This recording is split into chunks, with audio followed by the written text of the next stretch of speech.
Monday, time for your mind, baby.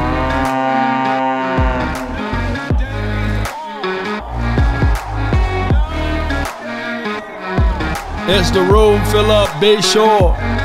And I mean just that, be sure to hit that like button. Share this content. Let a friend or a neighbor know where to go when they want to tune in to Cowboys Sports Talk. And yeah. Shout out to the notification squad all the way up. Let's go. Cowboys victory Monday time. The Cowboys are 7-3, not 3-7. Let's go. 5, 4, 3, 2. Ain't no party like a Cowboy party. Yeah. Happy holidays to all. It's the room fill up. Let's get it. Mama said there'll be days just like this. Life like this, I wish raindrops will fall. Come on. Yo.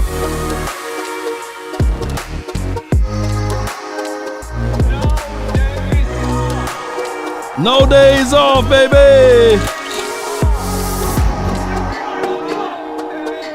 Come on.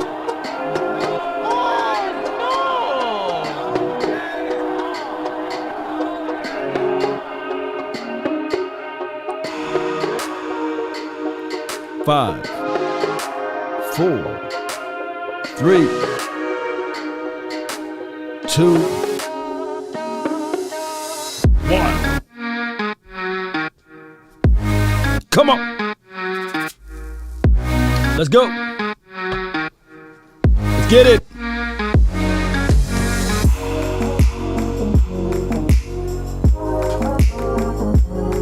Let's go.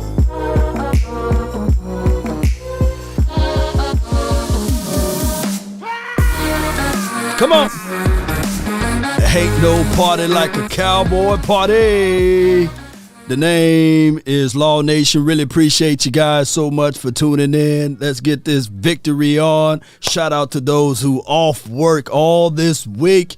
Off work, no more work this week. But hey, but for the Cowboys, it's always work, baby. There's always information for the nation. There's always time to talk. And shout out to my guy, Trayvon Diggs, huh? A lot of people was putting a lot of shade on the man and salt and all of those things. But I come here to tell y'all beautiful people that, man, that Diggs, baby, that Diggs showed up this game. And when you go back and watch the tape, it looks remarkable, wonderful, you know? It looks all of those things, Cowboy Nation. And this is the type of victory we needed, right, Cowboy Nation, and everybody that's listening.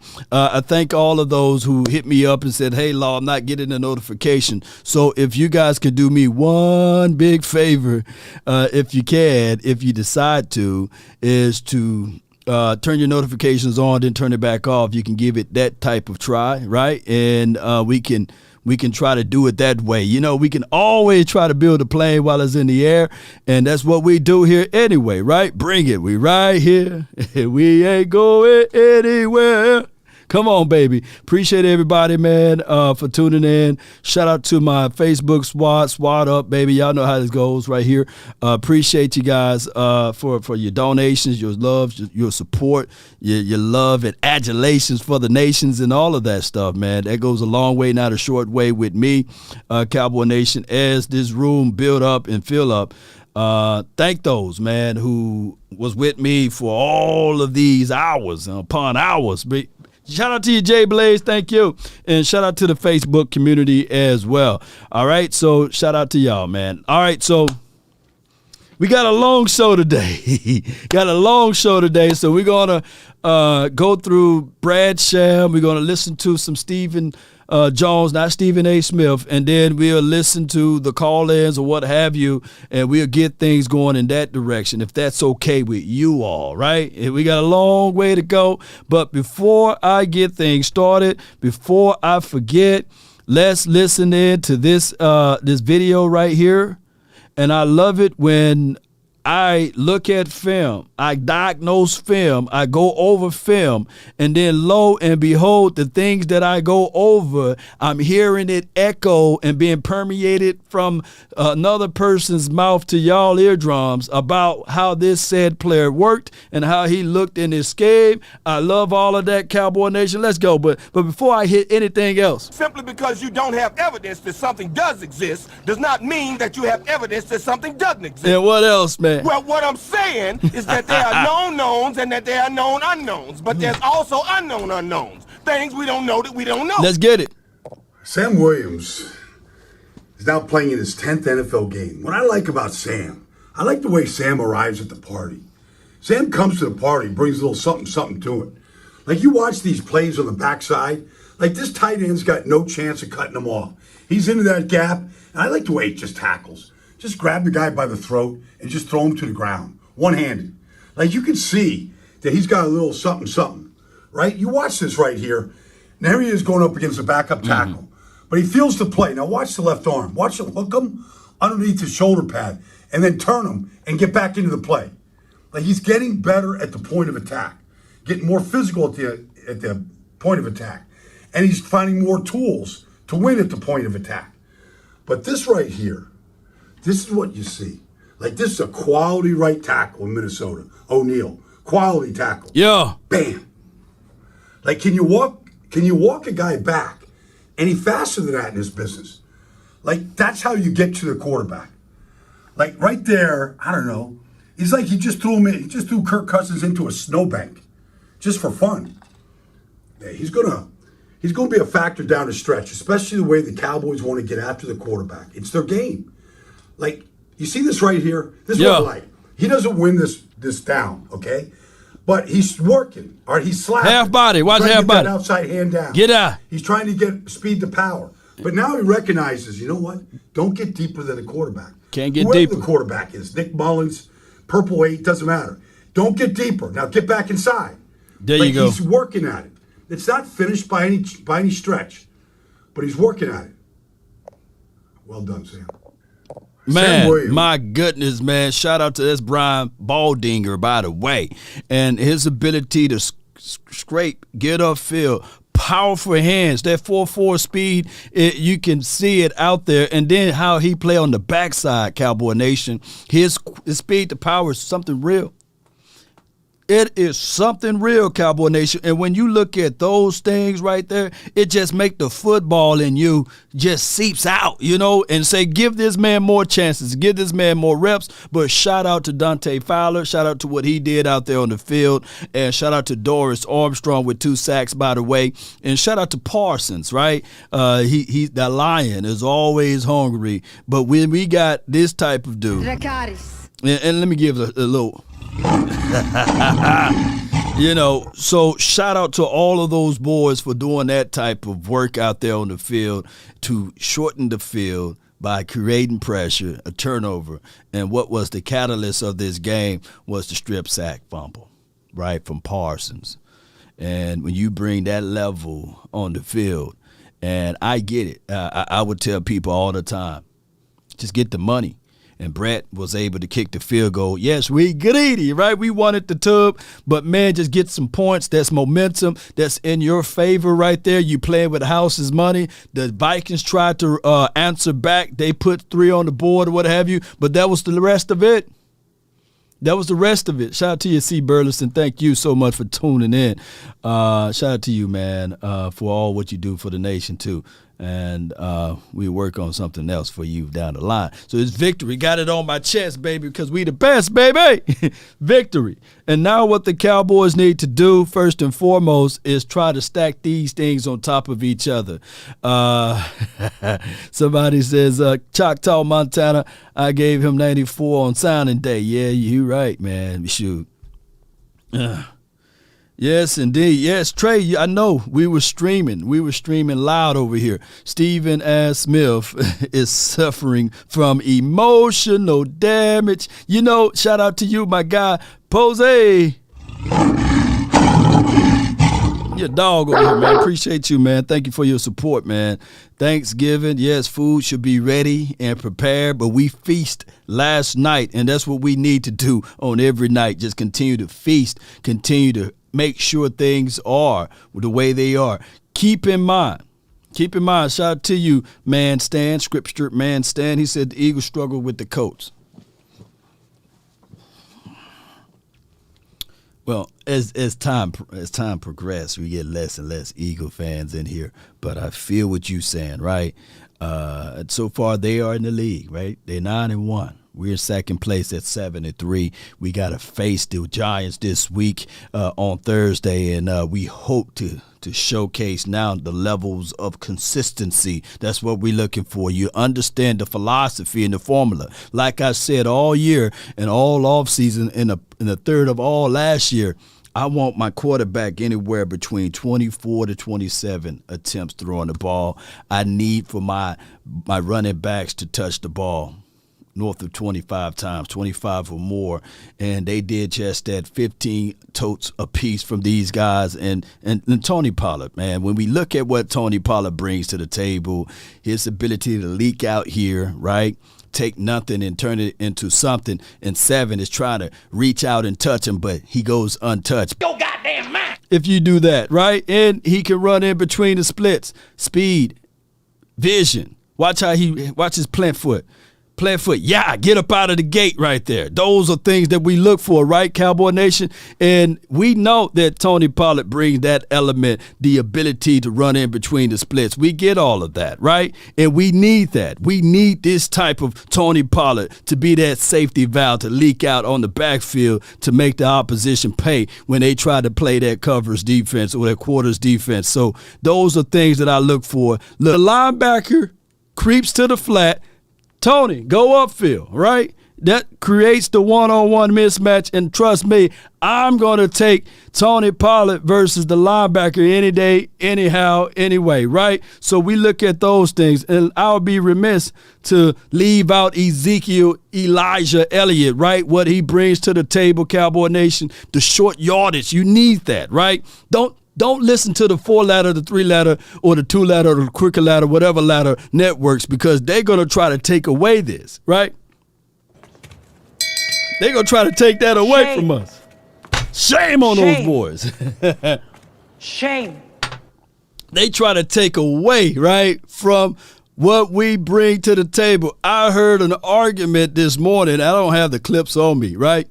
Let me get all of this off. Get back to me. I heard the argument this morning.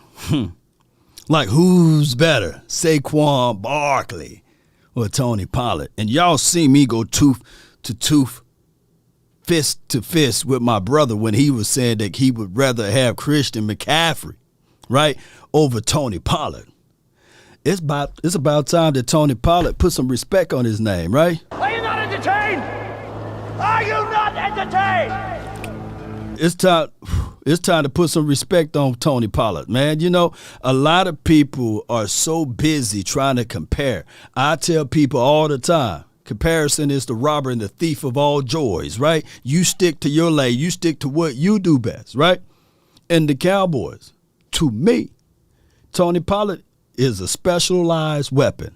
He can do things that Deebo Samuels do.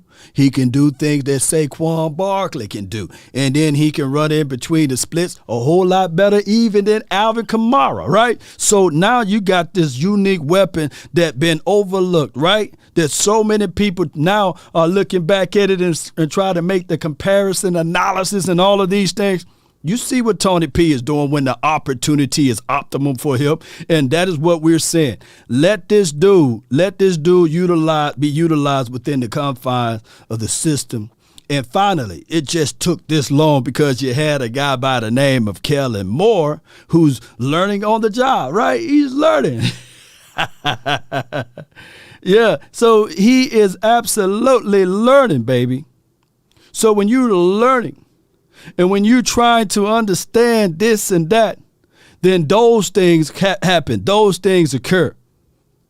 But Tony Pollard, man, that's what he's been doing, even in his time stay at Memphis, Tennessee. Now, The other thing that a lot of people like to do on this beautiful Victory Monday, is try to take away. And I wish I had some water. Let me get some water right here. Let me get some alkaline water right here. A lot of people, if you listen to them long enough, they try to water down.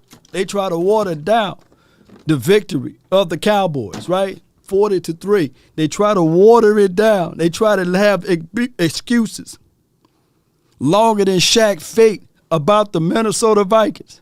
Like they weren't at home, right? Not like they were not 8-1, by the way. And they try to dismiss what this team did on the road. But you can't do it. You can't. That's why you guys got stations like The Nation, baby, that we're going to spit the truth. Now, there are some times that we will look back at this and grade this team harshly and say, man, can this team echo this again in a few days? Yes, if they stick to the philosophy and the formula, right? You know, McCaffrey is always hurt. You know, I feel you, fam. I feel you. Oh, and another thing. Let's talk about this before I hit play on the audio with Brad Sham and those boys over there. Let's talk about this. When I said that the commentators were sullying and degrading Dak Prescott, you know, I got a few kickback on it. Let me see. I got a few kickback on it from when he was doing this deal right here. There, you know, they was laughing, mocking, ridiculing the man. And I had a few detractors to say, look, man, this reaching, law is reaching, man. You know, the commentators just joking, man. They don't joke about anybody else in their warm-ups. They don't joke about anybody else in their philosophy on how they get right. And on top of that, when you have a bulky type of built quarterback like Dak Prescott, who's built solid, look like he got a linebacker out there, he got to loosen up, right? He got to stay loose, whether it be calisthenics or whether it be him stretching out, you know. So first they laugh and they mock you. Then they try to do things that you do. You know, I see thousands of people all around social media. First they laugh at Law, right? First they mock me. And then I look around and I see that they trying to do the same thing that I do, right? They try to talk like me. They try to walk like me. They try to do YouTube channels like me. Because at first they laugh. At first they mock. And then they try to imitate, but it's never duplicated, baby. Because this dude right here, watch, there's going to be a multitude of other quarterbacks. Man, sure, man, I'm trying to get for 22, for 25, man. I'm trying to keep it alive, you know. First they mock and laugh at you, they scoff at you, baby. This is what the Cowboys do. We the originalities of the world over here. Everybody try to do what the Cowboys do, and that's okay. You know, that's okay. I said ESPN, they want to mock and they want to use the Monte. You know, the Eagles lost, now they want to use the Monte, right? You know, everything is trying to duplicate us. You know, it's amazing. Like Grace. The 4-letter, the 3-letter networks, now you see them, they got YouTube pages, right? Now they're doing impersonations. Now they'll put a helmet on and have a shovel in their hands, you know? So it's crazy. But I got something for them. Shame. Stop mocking the law. Shame. Mm-hmm. Sam says, laugh now, cry later, baby. Come on, baby. Yeah. Are you not entertained? Now they got Are drops. you not entertained? Monkey say, monkey do. Marquez, what is your profession? Let's go. This is Sparta! Let's go, baby. Y'all know where it's at. Y'all be like, man, they look like Law over there, man. They doing things that Law do. You know what I'm saying? That's okay. Tell them to all lean forward just a little bit. Woo! Woo! Slap the bejesus out of them, boy. I tell you, I appreciate y'all so much. Shout out to the Cowboys community, you know. The knee came down, and then the ball in your name. Yeah, well, that is the only reason I played it, but I wanted your punchline, like the end of it, to be played and delivered. I'm not sure why we ended it with the referee. I'm not. Yeah, and of course I was incorrect, but we saw another.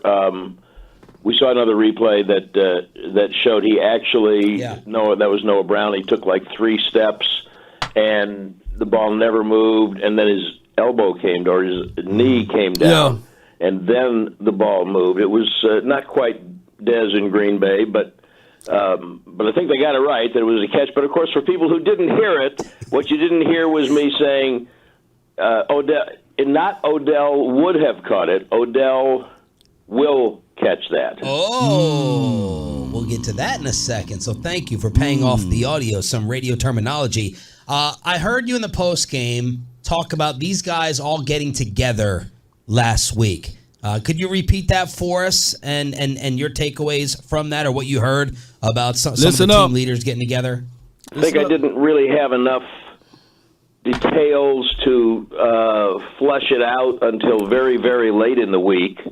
And I don't think you can't name that. Well, I don't have the information to name names, but I think it's the biggest story of the week that early in the week they got themselves together as players and had a what was once in politics described as a frank exchange of views. And I think that if it was a different kind of chemistry in the locker room, you could call it finger pointing, but it wasn't finger pointing. It was basically everyone being willing to take accountability, and I don't believe that anybody was left unaddressed. And I think the fact that they did that themselves, McCarthy actually alluded to it. Yeah. But one of the things, I love Mike's approach to talking to us, because he is one of the great deliverers of a word salad. And you can get completely lost in there while he's trying to say, especially in public. For the record, you can get completely lost in what he's trying to obscure or not say. He kind of alluded to it very early in the week. And like Monday even, because we get him in the afternoon, late in the afternoon on Monday. And so I think that what happened was they understood you're going to lose a game. Everybody loses games. Right, they'll lose another game. It's the nature of how you lose. I think that what they understood was that they didn't have to lose that game in Green Bay. All right, so let me break this down. There was a reason why Jordan punched the coach. What now? Who he punched in the face? Y'all let me know. Was it, his name is the tip of my tongue. The Golden State Warriors coach now. Dang, it's at the tip of my tongue. I'm getting old, y'all. It was a reason why he punched him in the face. Right? What's that man's name? What's that coach's name? Steve Kerr. There's a reason why he punched Steve Kerr in the face. Right? There's a reason why some players will get into the face of the players that's on the team. There's a reason why some of the coaches will chastise the players. Sometimes accountability may go in at different factors, right? Appreciate y'all so much, Steve Kerr. All right, so there's a reason why when they call a players only meeting, right? And they say, man, take your cell phones, leave it outside. Let's not have the media pride and poking in on this, man. Y'all get in on this right quick. And we need to have a heart to heart, right? We need to make sure that this is what we're about, right? It's about winning games. We got the talent. And then they probably went by everybody one-on-one and said, man, what the hell you doing, right? LVE. Come on, man. We can't have you just sitting there watching. I need for you to come down and field. Hey, Anthony Brown, if you sure on the ball, play the ball, man. Jump the route, man. We got backside protection. We got over the top. Hey, Malik Hooker, you can't be a day late, $1 short on the route, and make sure that you got the right clicks on this time, etc., right? Oh, excuse me. Let's not play hero ball. It's a reason, and this is real football being taught in those type of chambers, right? With proper decorum. When you have that type of meeting with each other, each one teach one, right? Accountability. Let's leave out the coaches, right? So I can talk to you real talk, right? You know, and this is what they said about you behind closed doors, LVA, and this is what they saying about you into your face. Those things go a long way, and then you will see it translate on the field, right? In Steve Kerr way, you know, you will see him making sure he step up and make that shot and drain it, right? So you see in that game, I can't wait to give you guys the full analysis of what we seen out of LVE. I truly believe that talk, if I was a fly on the wall, I guarantee you, my bottom dollar, somebody said, hey, I need for you, dog, to come down and field, man. Don't worry about that neck. You know, don't worry, get that out of your mind. I want you to come down and field, man. The safety on the backside gonna help you out, but I need for you to set that tone. And when Cooks ran that route and was coming, and LVE met him, I said, yeah. Because it's a difference between being a meter versus a greeter, right?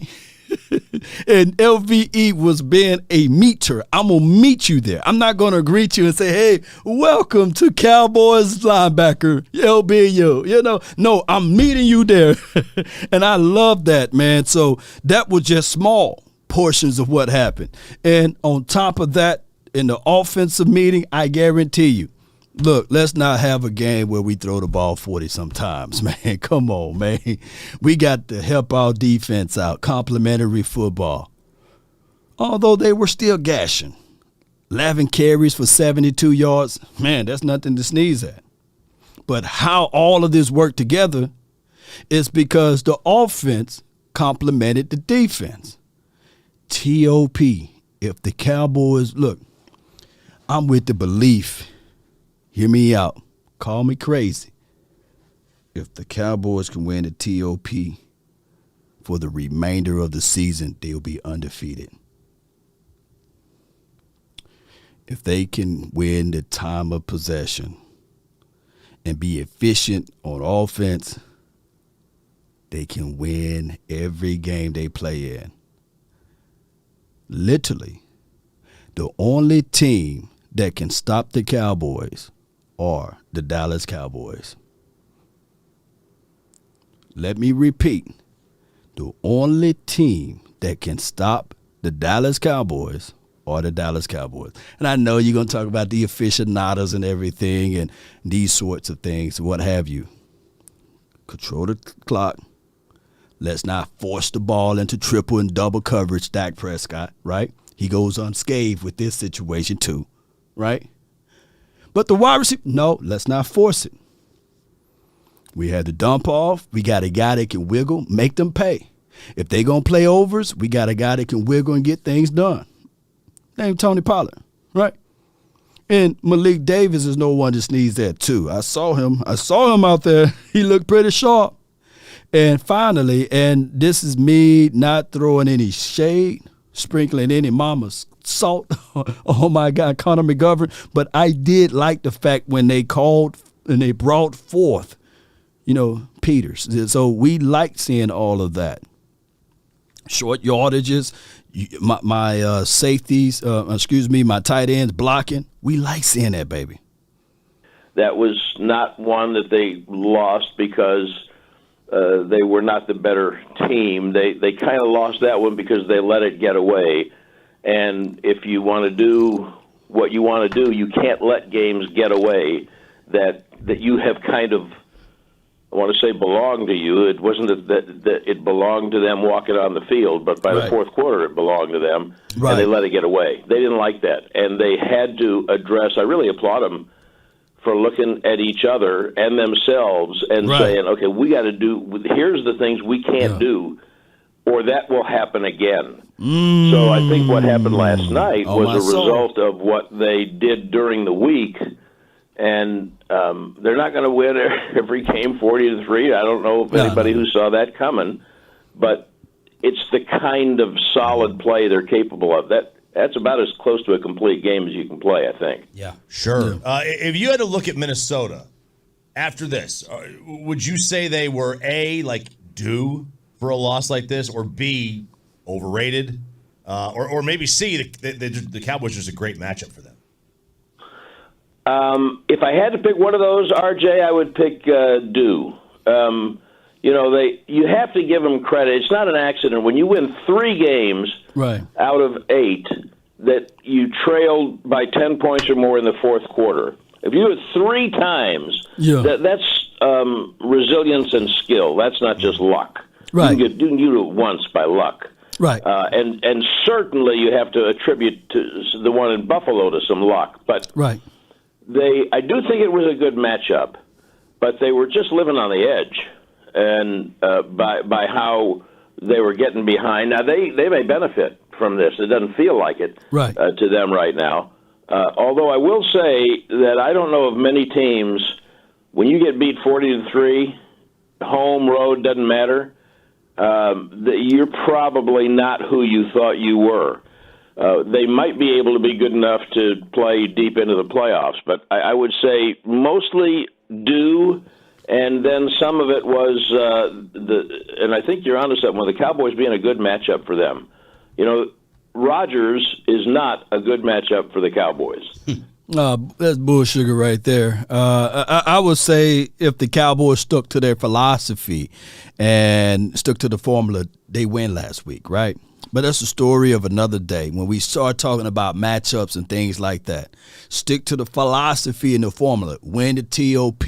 Understand that, hey, if your guys stay disciplined, if you got cutback responsibility, do that. If you force, then you come down and field. It's just the rudiments of playing football. And if you are so aggressive, there are times to be aggressive, and then there are times not to be aggressive. And that's why most of the Cowboy fans last week, including me, was angry and upset. You only get mad at things, basically, on things that you know for sure you had a chance and an opportunity to succeed at, right? 9 times out of 10, a dude won't get mad at things that he know that he can't qualify for, right? It's like somebody with a 550 credit score, and they walk into the Porsche dealership and they say, "Hey, why I'm not approved," right? Versus somebody 850 with 30K in the bank or what have you in their savings account, etc., right? So there are things that you will look at and say to yourself, you'll be angry if you had an 815 credit score and you had $30,000 down, etc., and you still get denied, then you'll get angry because there are things that you know for sure that you qualify for. So that's how I can use that analogy. I hope that you guys understand what I'm saying. And when he's 85 and frail, he will not be a good matchup for the Cowboys. But they've never been afraid of Cousins. They've lost some games to him, but they've played him so much all of the years in Washington. Cousins is 2-9. Write that down. He is 2-9 versus the Cowboys, by the way. 2-9. And the rest of it, I just kind of think it kind of fell into what the Cowboys' wheelhouse was for the week. Brad Sham on the Diamond Factory hotline here on 105.3 The Fan. I want to talk about Diggs. I don't know how much you guys tracked it in the broadcast booth. Before we go a little bit further, shout out to you, JD from D.C. Appreciate you for your support, your love, man, over here. Thank you for that super chat. He says, Law, I roll with you more after your matter-of-fact speech following the Green Bay loss. You're a real one. I hate losing. I wish I could show you guys my trophy case. I got more trophies and awards and accolades that I can fit in behind me because I absolutely hate losing. I got records. And, of course, this is on a middle school and a high school level. I didn't go and get a chance to do all of that when I went to JSU. But it's one of the things that I wish if I can go back in, if I can turn the hands of times, I would have continued to do those things. But neither here nor there. I got those records, awards, because I focused my mind to it. And I already saw me lifting up the trophy, holding the trophies, the awards, before I even got it. It's called manifestation. So when I see things, I try to speak it, right? But when I know for sure you have the capability and the possibility to do said things, right? And you fall short, man, it's time for me to turn into evil law. You know, so when I look at the Dallas Cowboys and the talent surrounding them, especially Dak Prescott, I hold him to a high standard, right? And especially with Tony Pollard, and I'm looking at this thing and I'm seeing my guy Kellen Moore with all of these weapons, and I'm seeing what he can do when he's hitting and running things the right way. But when he called bull sugar stuff, I got to call it out, right? That's just the alpha male in me, right? I know for sure the capabilities and the possibilities, right? And I take no as a vitamin, right? When they say, man, you can't get the GPA award, just watch out. The next semester, Law Nation, no one had more A's than me because I wanted the GPA award. Man, you can't beat that record, man. Shoot, watch. You know, the next week, bam, I got the record, right? Look, we had to go sing. We had to go sing. I was part of the choir, the magical choir. I had to go run a track meet, jump on the bus, you know what I'm saying, and fly. We had to fly all the way to New York, from Mississippi to New York. It was the year before the towers got knocked down. And we won that to come back to run another meet. It was a preparation. That's why I tell people it's better to be prepared for an opportunity and not have one than to have the opportunity and not be prepared. But I appreciate you, JD, and shout out to you, Elroy, my dog. Appreciate you for your support. Law, should the officials have made the Cowboys re-kicked after they waited to review that play? Even after the timeout, they said it never happened before. After a play had been ran, yeah. They just trying to hose the Cowboys, swing the momentum back in the favors of the Minnesota. Oh, on top of that, I think the Cowboys are 4-0 playing in Minnesota in their new stadium. So shout out to them. But shout out to Maher. He was able to stand tall. He was able to make those two kicks for 120 yards without hesitation nor deviations to the matter. So shout out to him, man. Yeah. We got, man, super chats going crazy, man. Law. If TP shows up like that, does he need to celebrate like Zeke, CD, Micah, D-Law? Shout out to Law. Pookie, Ray, Asha, Nikwa, Kamika. Appreciate you. Let's effing go. Cowboys, you know, that's why I like Tony Pollard. He don't do a lot of celebratory dance moves. He's to himself. His family members are business owners. They have a barbecue joint in Memphis, Tennessee. So he is humbled, right, with his, and you know, kind of like Emmett. You know, kind of like LaDainian and Thomason. When they score, they just hand the ball off. I think even Barry Sanders, when they score, they hand the ball off. Emmett, when he scored, you know, the NFL used to get mad at him for taking his helmet off, and then he kneel and pray because they wanted the NFL to be the viewpoint, not the individual players, right? But I do like the reverence of just scoring like you've been there before and get on up out of there. You know, so I don't want him to get out of character. Just stay in character, right? Y'all look at people different when they get out of character. And sometimes the football gods, you know, I'm just joking, there's only one God, but if you want to say the football gods, sometimes the football gods would open up for you to create alleyways to appreciate the game when it's played the right way. But there's no offense to those who like to dance, twerk, and do everything, percolate when they score a touchdown, slam dunk it. It is what it is. It is what it is. DAP365. Appreciate you, man. Will all nation be at the Cowboys experience this week? Dale from the comment corner. Appreciate you, fam. You change your YouTube day, fam? Talk to me, man. Talk to me, man. I'll figure it out. I'll figure it out if I'm going to be there. for this week. Appreciate y'all, man. Let's listen to. Thank y'all for the support and the love and adulations. And shout out to you, Darius James, for the 50 stars. Appreciate you. And who else we have here, man? You guys are supporting over here, man. I appreciate you, Rob Perez and Wafer. Thank you, and Eric. Are you giving him the majority of the credit for shutting down Justin Jefferson again? Because if he was the primary defender, man, this needs to be a national story with the way he defended. But the pass rush is a big part of that, and I'm not taking anything away from Diggs because that's a personal thing to him. You know, they played against each other in college, and Diggs is he is so much better a cornerback than he was a year ago. And even though he doesn't have as many interceptions, and he's a big part of it. But the pass rush, look, they got in Cousins' head. Yeah. And they got there pretty quick. And once they got in there, they all found a place to sit down and put their feet up and order drinks. They all liked it in there. And there was room for all of them. And I think the pass rush had a lot to do with being able to cover him. I bet the targets, I haven't looked at the stats, but I'll bet Hawkinson had more targets than Jefferson. No doubt, man. All right, so let me talk about this. What comes first, the chicken or the egg, by the way? Most teams like to look at pass rush and say, hey, if you got a pass rush, it would create more opportunities for your DBs to sit on routes, right, and to make a play on the ball.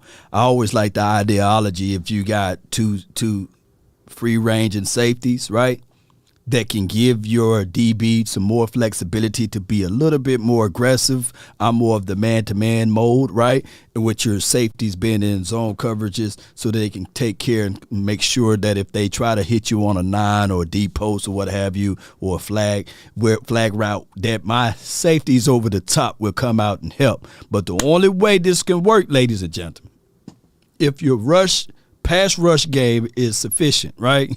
Because if not, you rushing only into 4 and occasionally into 5, then it's a numbers game, right? The quarterback can drop back 1, 2, 3, get the ball out. 1, 2, 3, 4, 5, get the ball out, right? And he have his leaks and his safety valves all secure. So I look at all of that. But dog it, you got to also include this. If your team can cover, there's a thing called coverage sack, right? When the quarterback dropping back, I'm trying to wait for that opening to hit. Oh, man, I can't get the ball out to him, right? And if he do, it's picked off, right? So it's a perfect marriage when your cover corners are able to cover and your pass rushers able to get space and get upfield. But most importantly, out of all of it, any coach that can tell you from middle school all the way through college and beyond, stop the run. Let me repeat, stop the run. You stop the run, you force a team to be one-dimensional. Then I know for sure there's only so many moves you can do on a post route, right? There's only so many places you can go on a bang eight, right? And even if you have a speedster, there's only so much you can do, right? On a clear out, man. So that's what football is about, baby. But it's just stopping the run first.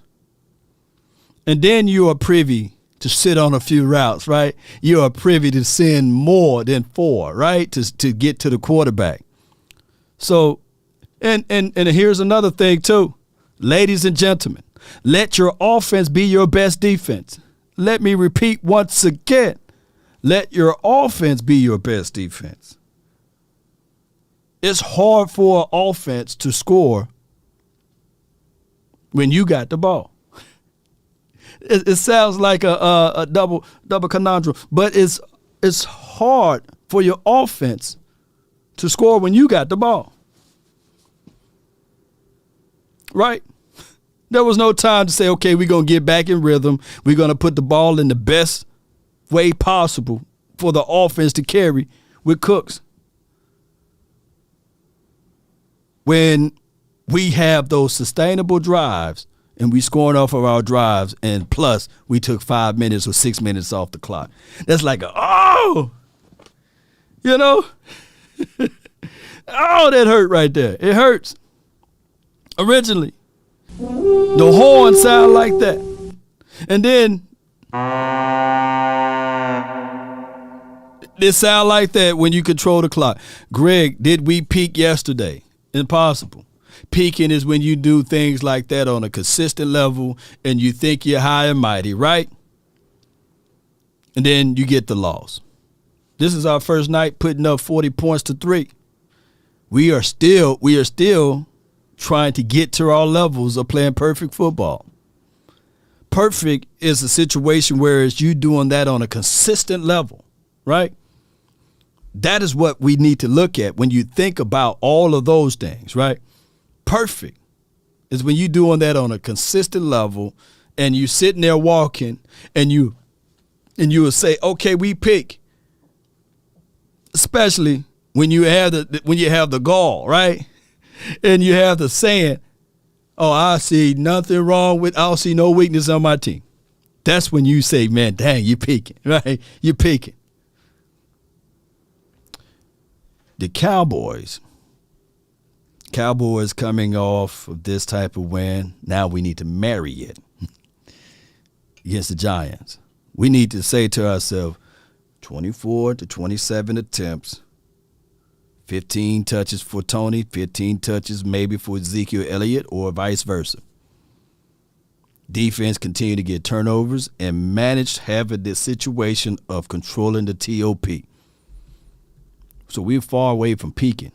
And speaking of that, shout out to Tom Downey. He got the stat line for your mind with Trayvon Diggs in coverage.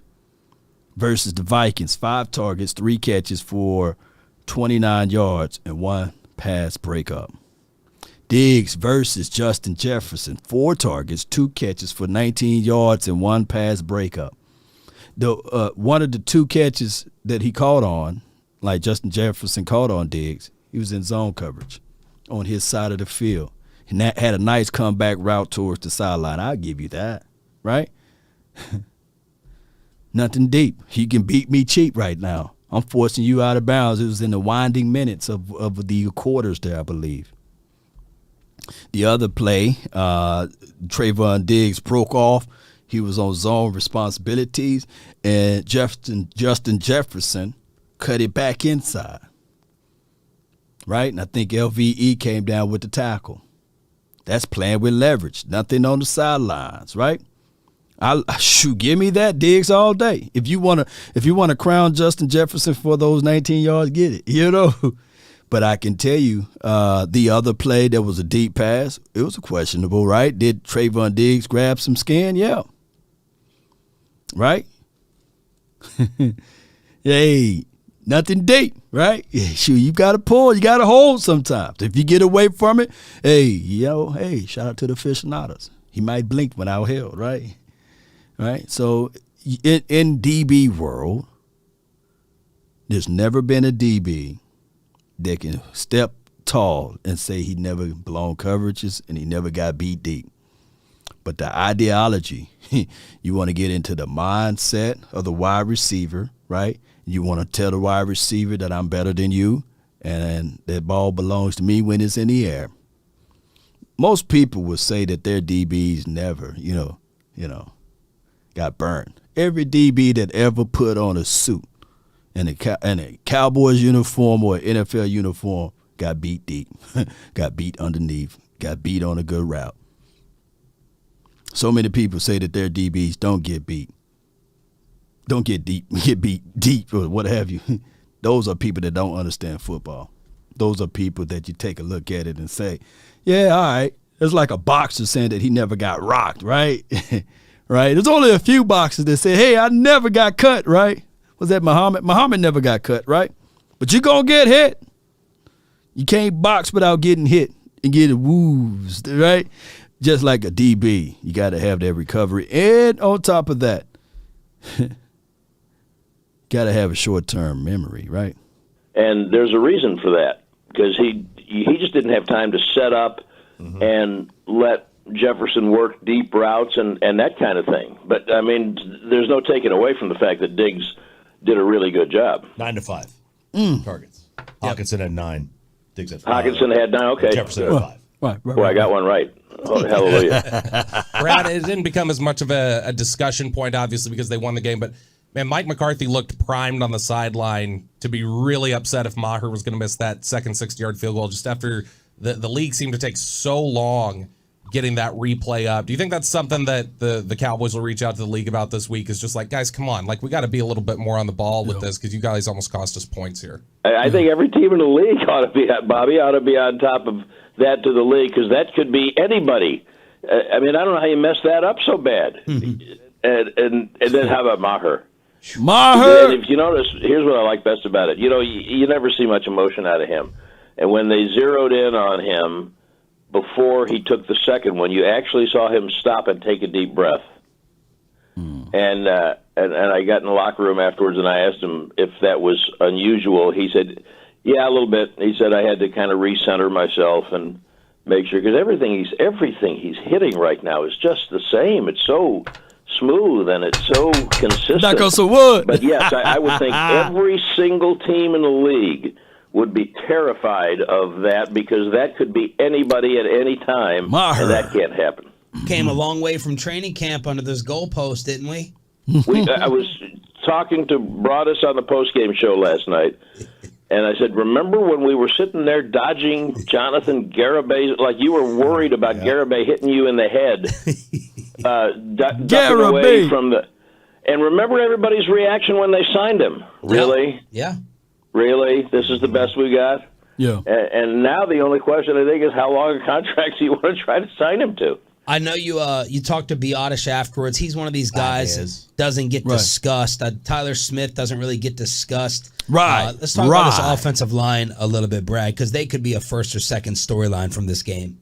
Yeah, Sean, I'm so glad you did that because I think it's the number one storyline. I was talking to my spotter, Jake Goldberg, on the plane coming back, and I remember the one play where they were deep in their own end, and it looked like Zadarius Smith had him sacked, Dak, right. and he somehow ducked away from that and peeled out, and I think he completed the ball. But besides that play, now there were some designed rollouts. He had a hold on one. Besides that play, I can't think of very many times that he was even really under serious duress. Pressure. Yeah. I mean, he couldn't have had 6 seconds, but I think he could pretty much pick and choose what he wanted. You can't score 7 times in a row. No Cowboys team had ever done that, and I don't know if I've ever heard of it being done in the NFL. 7 times in a row. What he's alluding to, you can't score 7 times in a row, you know.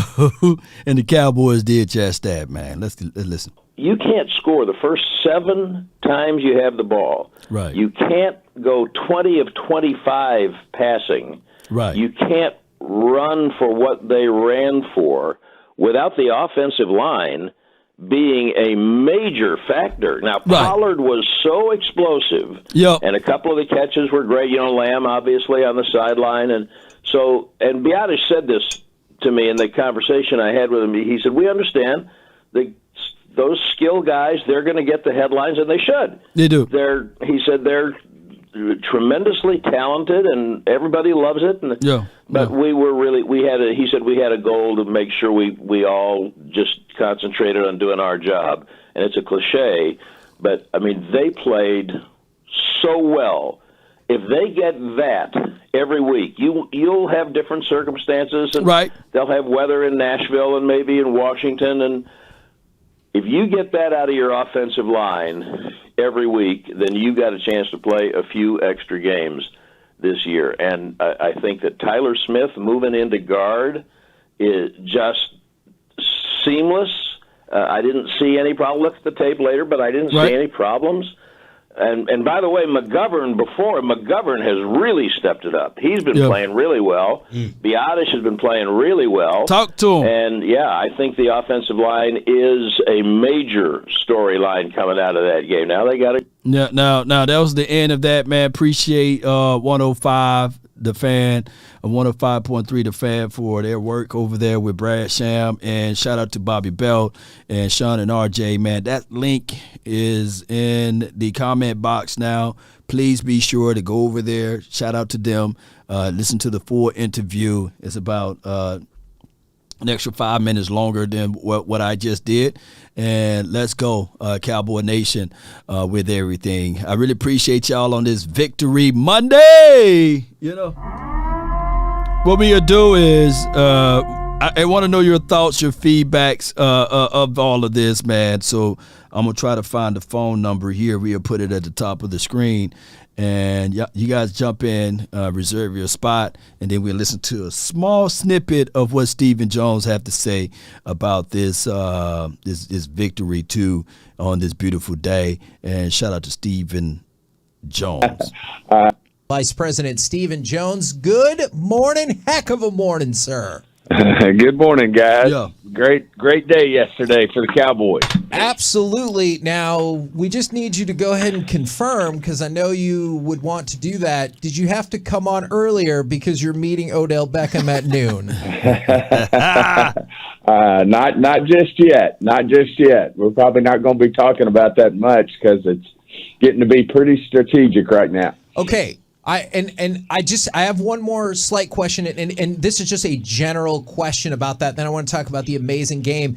In meetings like this, what are the logistics usually like? Is it about seeing what the player can do physically, or is it just more of like you sit down and describe your vision or talk numbers? Like, how do those general meetings usually go? Before he go, this is what I would say to Odell Beckham and his camp. You know, I want the Rams deal. Odell camp is going to be reluctant, and they're going to be like, no, we want somewhere for a long-term deal. And the Rams contract, somebody said it was like $2.5 million, right? With an additional surplus if this happened, and I believe they paid the man in Bitcoins or what have you. He asked for his contract to be in Bitcoins, and Bitcoins kind of dropped last year, but I'm not finna get into the financial conversation to anyone and buy cryptocurrencies and things like that. You know, give me the money, right? Give me the hard cash, what have you. Cash is king, and I will start sufficing and laying my money here and there as far as other investments, but I'm not finna tell Odell Beckham how to invest. He probably got more money than I can count right now, right? But neither here.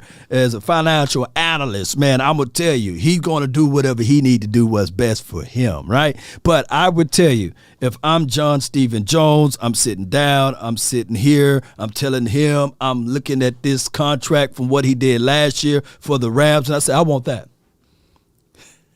You got to start low first, right? Because you know the family would not start high, right? So they're going to start low. And whatever counter Odell is saying, you know, we have the upper end of it now because we are the team that's red hot. We are the team that just won. We are the team that people like him is saying, man, that's crazy, right? We got the warm climate, right? We're 7-3 at this point. So Odell Beckham need the Cowboys more than the Cowboys need Odell Beckham. But both together will be better. There's no one that can tell me, yeah, man, Jalen Tolbert is a better look than Odell Beckham on this team, right? So we're trying to get better, not worse, right? But for better or worse, I'm looking at Odell and saying, hey, man, I need to see what you look like, right? I got Dr. Cooper. I got Brett Brown over here. We got all of the top analysts as it relates to surgical stuff that we need to do over here. Look, we had Tyron Smith, meat falling off the bone. He's walking around pretty good, working the ropes. Anytime now, Tyron Smith will be able to play, right? We had our guy who had surgery right around the same time you had surgery, and his name is Gallup. And look at him moving around, right? But we need to see. And if you want all of these riches and wealth, we got to somehow meet in the middle of the road. So y'all let me know how that conversation should go. But I don't think that the Cowboys should cave in and pay that man $20 million a year. I can't see how that goes. And I'm not trying to count the money aspect of it. I'm just telling you guys that right now, that's probably be the angle that the Cowboys, John Stephen Jones, will go at. I got you a nice, comfy contract right here with incentives heavy laden with incentives, right? We got so many incentives on here. if you really trust who you are, right, the money gonna come. We just need the results. Everyone have a reason, but results are what matter. Now, here's how we sweeten the pie. We got this incentive-based contract. If X, Y, Z happen, even if you're not on the field, we will introduce this right here because we value your experiences, right? There's nobody that can pull out Super Bowl on this team experience. Outside of Jason Peters on the Eagles when they won that Super Bowl, was he healthy? Was he playing? Right? Maybe him. Who else is a Super Bowl guy that's on this team that played in the Super Bowl? Y'all educate me on that. Who else? Experience is everything, right? How to prepare, how to be ready, how to make sure that you don't lay off for those 2 weeks while they pom-pom and celebrating you, right? For those 2 weeks. And I'm not saying that we going to the Super Bowl right about now because we got to do one day at a time approach. And collectively, not a lot of people got playoff experiences on this team as well. I'm talking about on the winning side. So, like I said, I say this all the time, a new broom can sweep the floor good, but that old broom can get those corners. And yeah, Dramatic, Coach Mike McCarthy, Coach Dan Quinn can give you advice, right, and information from a coach's side. But it goes a little bit deeper when you got somebody who actually played, recently and who got a Super Bowl ring. I don't think J. Ron Kurtz was on the Falcons that year. So we need help in that category, experiences, right? Let's go. It's all the above. You have to check, obviously a player like Odell coming off a major injury, that's a part of it. And then the vision for the player and that type of thing, and then the business. So, you kind of hit on all the above. The game yesterday was I think Mike described it as perfection, and it was the best we've seen this Cowboys team play at this point. What was the reason that this all hit on so many great cylinders yesterday? Was it offense just and the Cowboys come in and after a gut punch against Green Bay, and then maybe Minnesota's a little light because they had that big win against Buffalo? What was the perfect culmination of yesterday for you? Yeah, I think the biggest thing was just the the disappointment of the Green Bay loss, knowing that we we played good for 3 quarters there, but let that get away, and that wasn't in a way that we feel like this team plays, whether it be offense, defense, or special teams. We just didn't get the job done, and really felt like starting at the top, we can start to look at our best players. Okay, somebody asked me, man, I got the contract right here, what Odell Beckham Jr. contract was with the Rams, and I'm talking about, man, oh, man. He had signed a $500,000 signing bonus, right? His guarantees at the time was $1.2 million, right? And his average salary was $1.25. So with a $500,000 signing bonus. So that was his contract. Shoot, give me that one. Shoot, I want that contract. Give me that one. So and then they had a signing bonus from what he did was $400,000 to add extra to that, So give me that one, So that's just how that goes from there. That was his collective, according to SpotRock.com. That was his contract. So it totaled out when you add all of the incentives and everything. He actually hit those incentives. So it ended up being $4.2 million. $4.2 million. That was his total contract for the Rams or what have you. So some money spilled over from whatever he made collectively from the Browns, and then he ended up making $4.2 million when you do the conversion and you transpose the numbers from Bitcoins over to U.S. dollars, however they do that crazy math right there, and we transpose those figures. But 4.2. Come on, shoot. But I'm quite sure that he's looking at this and saying, man, I can't, $4.2 million when you used to making, let me see, he used to making, He used to making anywhere from $15 to $20 million.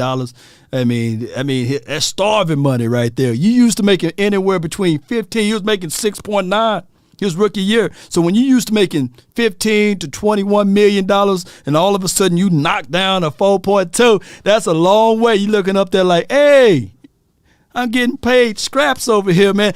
I can't afford to put food on the table. But mostly bonus, yeah. But that's just how it goes, man. $4 million can go into $21 million. How many times for those who do the quick math, right? So the Cowboys need to look into that and say, all right, you used to getting paid anywhere between $15 to $21 million.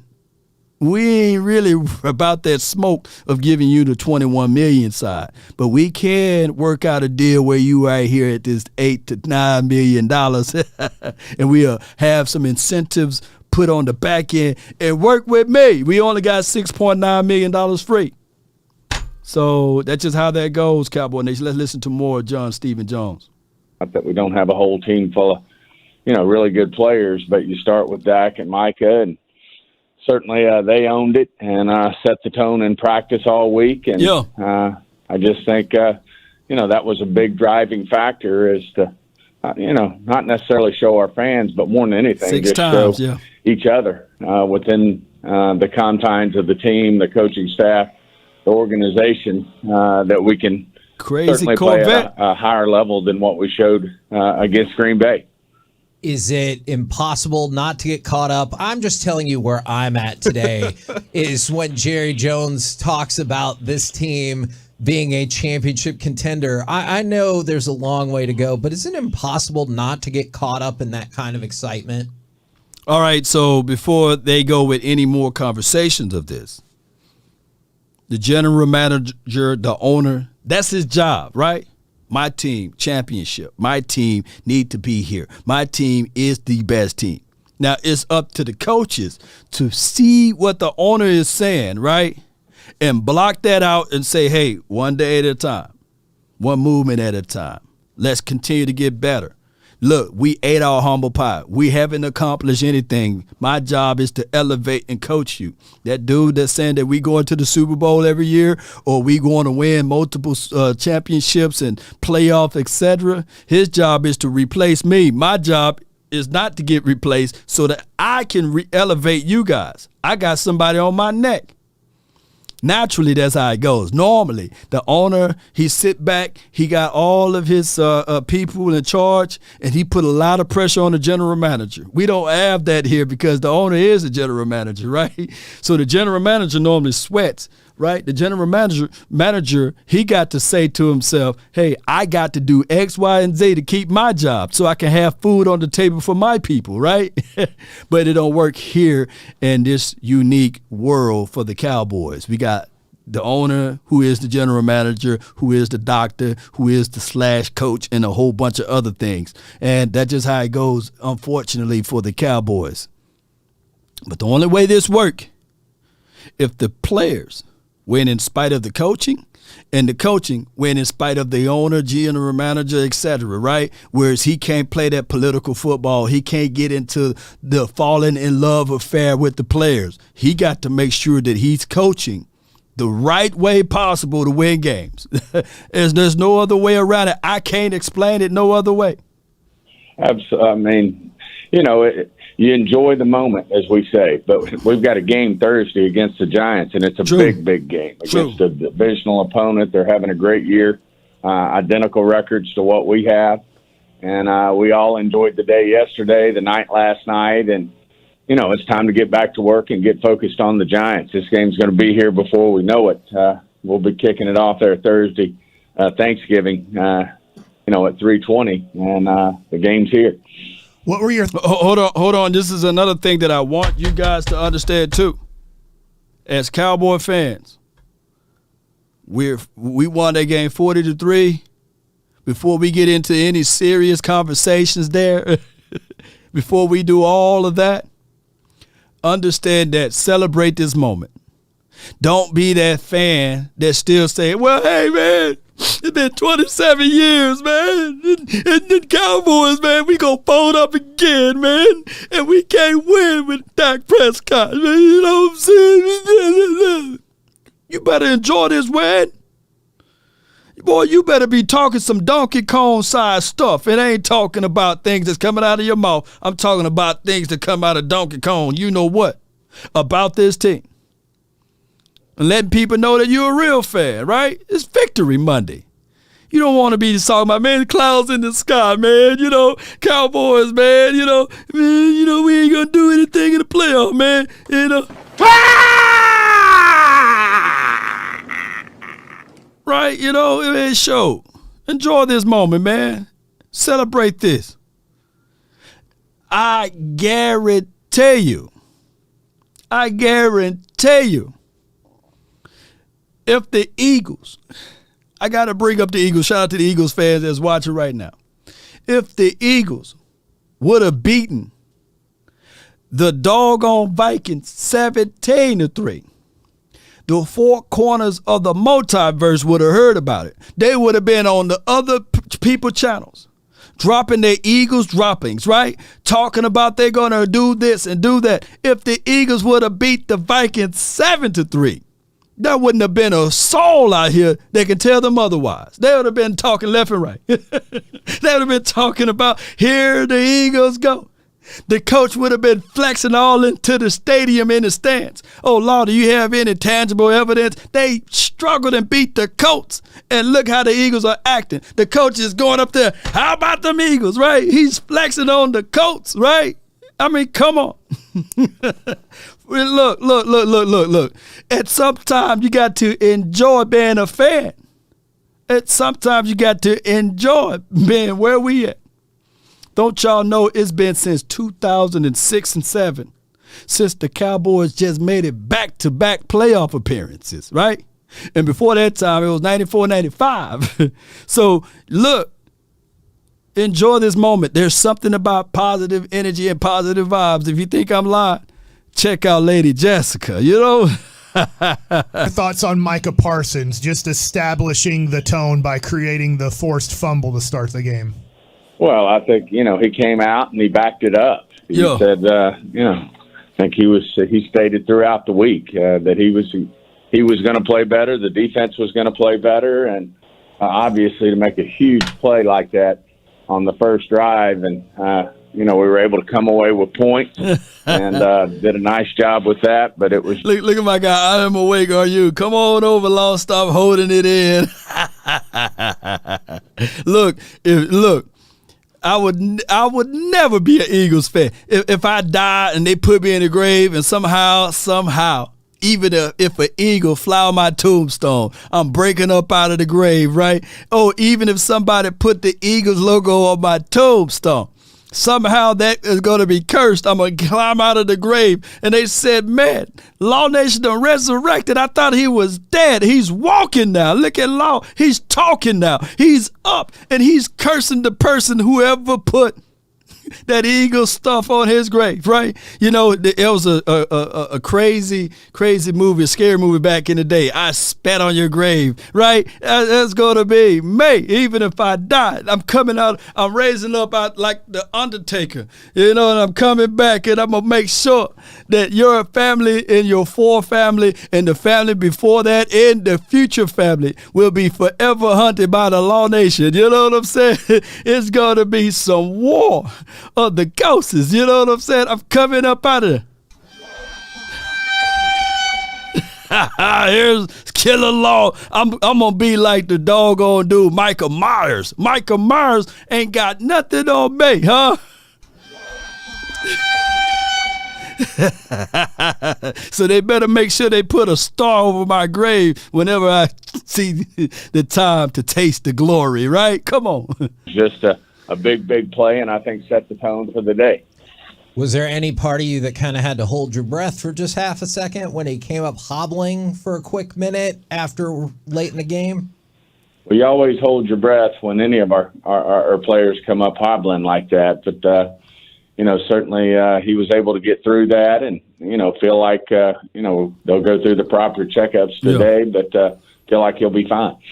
And Stephen, it looks like Kellen Moore really has a good understanding of how and when to use Tony Pollard. Has that come along because of Dak being out there and being healthy, and everybody kind of, now you're 4 games into Dak being back and got some super chats, man. We stop for those who support. Appreciate y'all so much, man. NFL news and simulations for the nation. They signed the ankle stomper Sue and could barely win. I saw that game. Sue, he looked like a roly-poly out there, but he did get a sack on the quarterback. Him and the other guy, Joseph, right? Lavelle Joseph. And we'll see how all of that signing work out for them down the stretch. But I still saw something, Eagle fans. I saw something.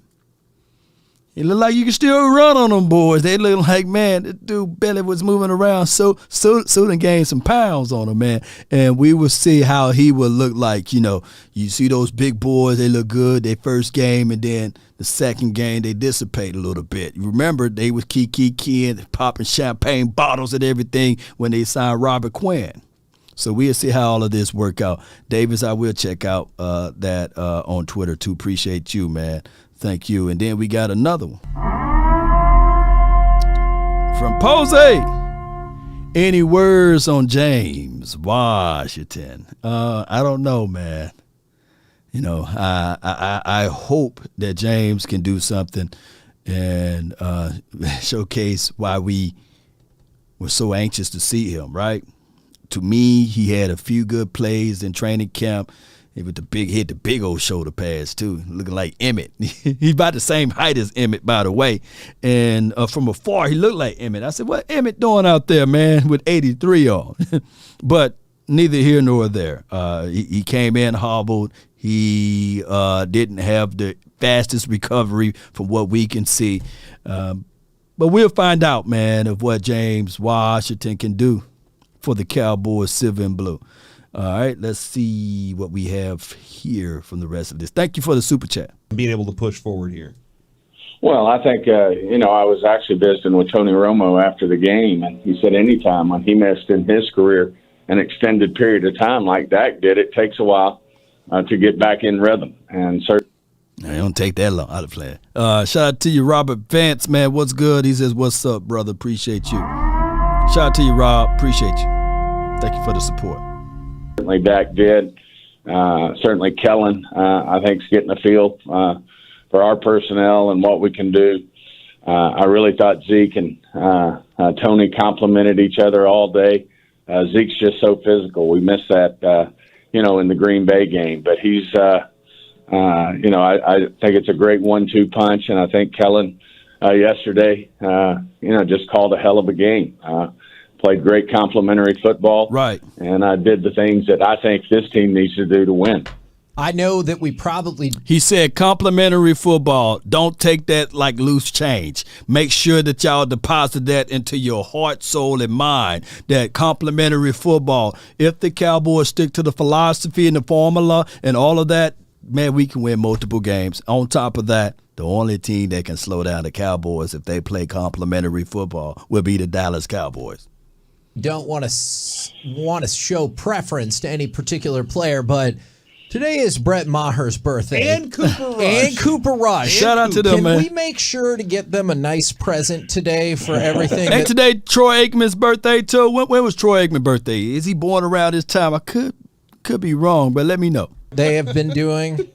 Well, they certainly deserve it from our end, from the organizational end. I mean, Brett's just having a hell of a year. And, to nail back-to-back 60-yarders like that, when the first one was called off for replay. Ball don't lie. And then turn around and probably kick it even better the second time. Hats off to him. But he's had a great year all year. He's made clutch kicks all year for us and having a great year. And certainly Cooper, what a great job he did while Dak was out and got in the game yesterday some and, did what he always does. He's just steady in the boat and does a great job for us whenever he's playing quarterback. So yesterday was Troy's Aikman's birthday. So for all of those guys, so they're all Scorpios, right? So for a round of, are they Scorpios? Yeah, they're Scorpios, right? For a round of applause for all of their hard work and what they did for the Cowboys. Happy birthday to them. Happy birthday. Yeah. Happy birthday to those boys. I know, like you said, Brett Maher made the second 60-yard kick, but was there any part of you that under your breath were kind of like, stupid replay? Let's hurry up and pick up the pace here. Well, I was a little frustrated. You'd like to hope that they would have, if they were going to look at that catch, they would have done it well before, right before the kick. Right. They careful. were showing it on TV, and certainly could see where maybe it might get replayed, but I think our timing could probably be better when you look at it from a competition standpoint, from an officiating standpoint, a replay standpoint. You'd like to think the timing would be better on that. Shout out to my guy Choctaw Montana. Blocking the bots out, man. You a real one, man. You a real one, Montana, man. That's my guy, man. And with that being said, Cowboy Nation, that was the end of that interview, basically. We're going to really open up the phone lines, get everybody's thoughts and opinions of this game. Keep in mind, Cowboy Nation, there are other people that's waiting in these sorts of things, and I would love to get to everyone. But if you are already in here, your name is already in the queue, and we're going to go to sub mode only, and let's go. Shout out to everybody. Can I get one of my mods to do me a huge, and I mean just that, a huge favor? Put the number in the chat, and let me share this link. If you guys want to listen to the full interview for 105.3 The Fan, click on that link. Come on.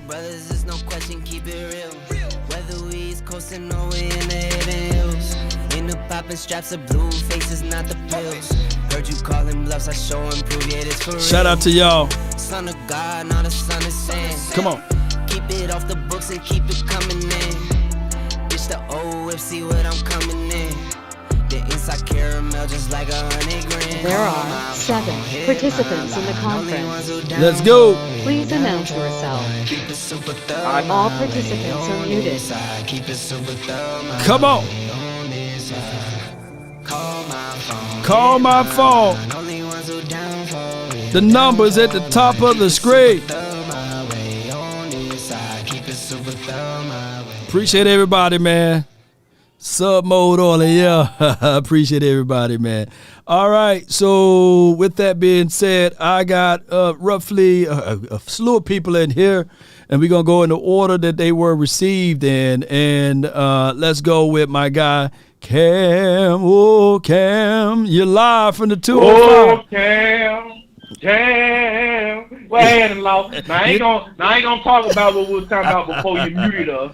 What y'all talking about, man? But now, like I told him, I said I'm done predicting this year. But I don't want to talk about that because we live in a day.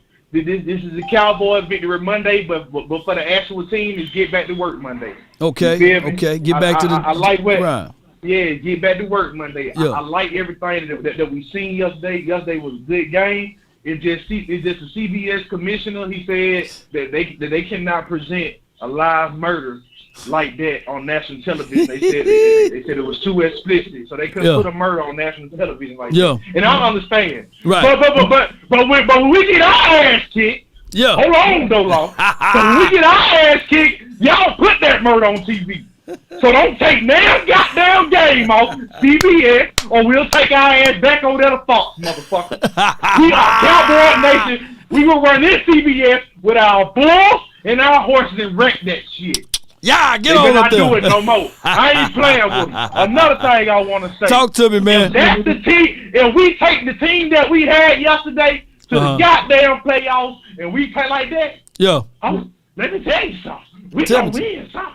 Gonna win something. Let me get my Michael Irvin back. We gonna win something, and he gonna be like, you feel me? We gonna win something. And the only thing I want to say is, the hell with Stephen A. He had what did he say? He had nothing to say today. He had nothing to say today. He was quiet for 10 straight minutes. 10 straight minutes in this show. Yeah. Because of the dog talking like that. Yeah. Boy. The Giants, we gonna put y'all at some little green Giants. Hey, was my guy the playmaker? Was he sweaty today? Was he talking real good stuff? Oh, I got to go watch that then. He had them glasses on. He sounded like goddamn Martin Luther King when he was at the White House speaking. I said, there you go, Mike. Mike said, oh. You ain't gonna disrespect our Cowboy like that. You got Brett Maher out here looking like Tucker for Tucker that played for the for the Ravens, right? Yeah. He out here kicking 120 yards out here. You know what? Mark Holmes even had the shirt on after the game. Mark Holmes had a Brett Mark for 120 yards. Man, that's crazy, man. I'm happy. You happy, man? I'm happy that you happy, Cam. Let me hear you say it before I let you rock, man. I gotta let you go, man. Let me hear you say it, fam. How about them Cowboys? That's my guy, Cam. Oh, Cam. Boy, oh boy, man. Somebody was like, man, we needed that energy. Let me know, man. The volume. People was like, hey, man, turn down the volume. But I needed that, man. I got my guy from Westmoreland. Oh, for the 214. What's good? I'm down there, man. We back up again, baby. You know what I'm talking about? Yeah. No, did you see these people? They just answering the out like that. See, my boy just called you. We was in the back chat. You heard me? Yeah. That's why my boy got all this energy. So we were talking. You know what I'm talking about? Yeah. No, did you see what I did? 40 burgers? 40 of them.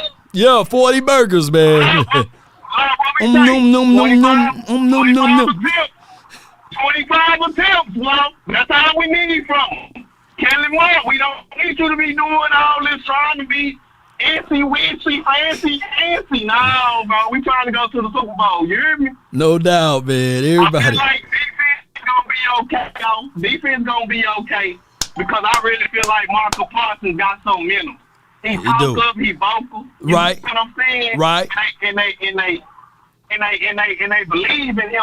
Yeah. So all you gotta do on defense is just do your assignment. Do your job. Do your assignment. Yeah. Yeah. Just do your job. I don't want you to do nothing spectacular. Offense, you give my boy Dak Prescott 25 attempts. Yeah. Let him do his work. 25 to 30. Let's go out there with that dub on our way to the Super Bowl. No. We out here, baby. Y'all out here, man. Let me hear you say it. Cowboys, we ain't done. We out here. Y'all keep this intensity going. You hear me? Oak Cliff, Texas, stand up. Now I love you, and let's go to the bowl, baby. Let's go. Home, man. Shout out to Oak Cliff, baby. Salute to Oak Cliff Inn, baby. Yeah. Rudy Chicken and all of that, baby. Shout out to the VA and Oak Cliff. Shout out to all of my people, man. All right, I got the 815. Brandon, you're live, baby. Brandon? Hello? Okay. Woo. Brandon, I thought I missed you, man. Talk to me, man. No, I had you. But hey, Victory Monday. Yeah. I just want to say this. Congratulations to Dak for playing a good game versus the 27th rated pass defense. Yeah. And also, yesterday was probably the first game in history that twin brothers played against each other. Dak had a really Dak had a really good game. I ain't never seen somebody more accurate. I gotta be honest, man. Look. Hey, man. I love sitting down looking like, man, Yeah. He was looking good. Hey, man, you turn the pliers for money. Hey, this dude, he looking good. You know what pliers be talking? Shout out to my guy Plies, man. But keep going. Look, he played really good. He beat up on his twin brother. Look, his twin brother is 2-9 against us. So, I think he got the upper hand on his twin brother. But he, like I said, he played a really good game. I can't take nothing away from Twin today. Look, he was walking like his name should have been walking to him because he was walking the ball to people yesterday. He was, and he looked better against that 27 ranked defense on the passing situation than Josh Allen the week before, right? Didn't Dak look better than Allen? Again, he was playing against his twin brother. You know how it is sometimes when you play against your brother, you beat up on your little brother sometimes. But look, we played well. We played really well. To me, this was more about the formula, but the formula just was like spilling all over the place. But again, I'm gonna say this. This group named New Edition said this. Sunny days, everybody loves them. Can you stand the rain? When Dak Prescott playing bad, is that the Dak Prescott or is this the Dak Prescott? That's my only thing about this. Nah. This is Rain Dakota Prescott playing at his max capacity when you put the ball in the hands of Dak Prescott 24 to 27 times. I believe there's a stat line out there. He's about like 28-4, 26-4, something like that. So this is where I want Dak Prescott to be at. Look, and I want my touches from Ezekiel Elliott was drafted in the first round for a reason, right? He was drafted to make sure that we control the clock. That was the philosophy with Ezekiel Elliott. If we can stick to that, get him the ball 15, maybe 10 to 15 times, but make sure that Tony Pollard touches the ball 10 to 15 times too. Baby, we looking good. I also want to shout out Damone Clark because ain't nobody, we just talking about Dak, but Damone Clark had a really good game. Go watch it. That dude was balling. Look, we got a really good team, but to me, it's Monday, Victory Monday. Victory! I also want to say we got a game Thursday, so we could be happy, but we still got a game Thursday. How about them Cowboys? I love Law Nation. Dak Prescott. I'm still watching. I know you are, man. Appreciate you, Brandon. You beat up on your twin brother. Thank you, man. Thank you. All right, that's Brandon, man. I know it hurt my dog to say all of that, but I feel you. Dak Prescott, keep writing those checks, man. Come on, man. Let's continue to understand. Don't force it. Pass it off to the dump-off guy, your safety valve release. And if you got to go into the middle of the field, there's your tight end there. That's how you utilize your tight end. And then you utilize my guy CeeDee Lamb on the outside. I like him running those boundary routes or what have you, close to the sideline. Man, those two toes were down, baby. I love it, man. I got my guy, or toe drag swag. That's what we should call it, right? Of CeeDee Lamb catching that ball. My dog, man, Darius, man, you live from the 214. Wow, we live like 9-5. 9-5, baby. We live. So this call, all I'm gonna do is I'm gonna just give out a lot of flowers, man. I'm hard on this team. I'm tough on this team, but it's because I want us to play the best football possible, man. I got to give a shout out to Tyler Smith. Tyler Smith is straight out balling. If the OC don't got a film sensing on you where you taking the shit in the bed, you know what I'm saying? But you're doing something good. You know what I'm saying? Conor McGovern, Tyler Biadasz, the whole offensive line, flat out balling. We pretty much own the Vikings. You know we do. Like 5 weeks straight. Can we please get a home game versus these guys? They home is like our home. Man, up north, that's our house up there. We 4-0 up there, man. So let's continue to do that. I'm talking about 5 years straight, spanking that ass. And then CD, well, I call him CD Lamb. CD Lamb gonna get him a highlight reel on them every time, man. So that's pretty much all I wanted to say, man. Just give out all of them flowers. Dak is looking phenomenal, man. That him being injured is probably the best thing for him. after this injury, he's looking phenomenal, man. No doubt, man. I appreciate you, man. Appreciate you. Let me hear you say it, man. Let me hear you say it with your chest, man. All up in there. Let your know thing. There you go. I thought you were going to say something else, but we let him hang. Don't appreciate you. Appreciate you. That's my guy, Darius, man. Let me get him right here. All right, man. We got Bruce from the 281. Bruce. Oh, yeah, this is Bruce. What's good, hey, Bruce? Man, you put it on me last Friday, bro. You put it on me. We're jumping over to the Oilers. Yeah, Bruce, man, you hit me with that story, man. I'm sitting here like, Bruce, but I'm glad you're back aboard, though. I'm glad you're back. I switched conferences, though. I went from the NFC to the AFC during those years. No doubt, so man. I could justify it in my mind. You know what I mean? Yeah, you made the right justification, man. At least you didn't say, well, I started rooting for the Giants or something, after all of that hoopla. So we okay. What you got for this game, though, man? Yeah, I had to write it down here. Stephen Jones, I like one on 5.3 because you can pick up little things you don't hear anywhere else. Yeah. Sham wouldn't talk about the coaches. He like talking about the players. And Sham's an employee. Yeah. He ain't gonna go there. But Stephen Jones, he let this out.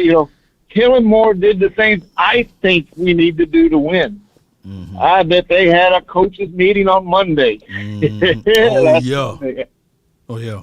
Yeah. Oh yeah. You better straighten up, or we're gonna, you hit the road. I bet they had that kind of meeting. We don't know. They already had them turn their phones off and everything, but because we saw what they could do, they lived up to their potential. Yeah. Yeah, against an 8-1 team on the road. Yeah, that was red hot. I get it. People gonna want to water that down. They're gonna say, "Hey, they're gonna put the water all over it." They're gonna try to water it down. But we won. In a grand fashion, a blowout fashion, man. I appreciate you, Bruce, man. Let me hear you say it before I let you rock, though. Hey, let me let this out before I go, though. Go ahead. We don't need an OBJ, man. I don't think we need an OBJ. No. We don't need him. He need us. With the 2 surgeries and all that, I like what we got, man. We want to keep what we got in the next year. Yeah. Our backups, too. We got to, re-sign Pollard, re-sign Russ. And that's what I think on that. But how about them Cowboys? No doubt, man. No doubt. All right. So that's my philosophy here, man. Odell need us, man. I see. Let me give y'all the lineup. I got Queen, I got VIP, and I got my guy MJ. Let's go. She's your queen to be. You're live, Queen. Talk to me. How about some Cowboys? How about them? Oh my God, Lord have mercy. I'm gonna tell you, I was just whatever. When the game started, I was like, whatever. Mm-hmm. Whatever happens, it's what happened. What happened? But, yeah. Oh my God! After the first drive, I was like, oh, it's something different about this team today. Yeah. And I'd be doggone if they didn't do what Jessica said they was gonna do. She Put that Jessica. burger on them. She called it. She named it and claimed it. You know what I'm saying? Yes, she did. And I just enjoyed it. I enjoyed your commentary. All of that everything was great. Everything was great. I love that you do that, Law. I really appreciate you. You make the game so much more fun. Oh, I thank you for that, then. Woo. Yeah. Appreciate you. You make it so much more fun. And that's all I had to say. No, it's not. Brandon. Brandon is one of them. Is one of those people that must have had a dysfunctional home. You know what I'm saying? The parents don't tell you did shit good.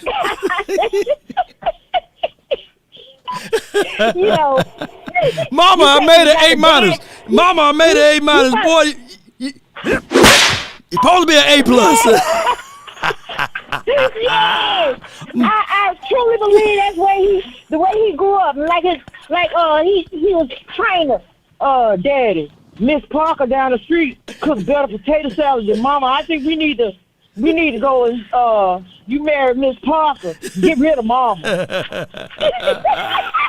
Oh my gosh, man. You and Brandon gonna have to have a long conversation one of these days. I appreciate you, Queen. I thank you so much. Yeah.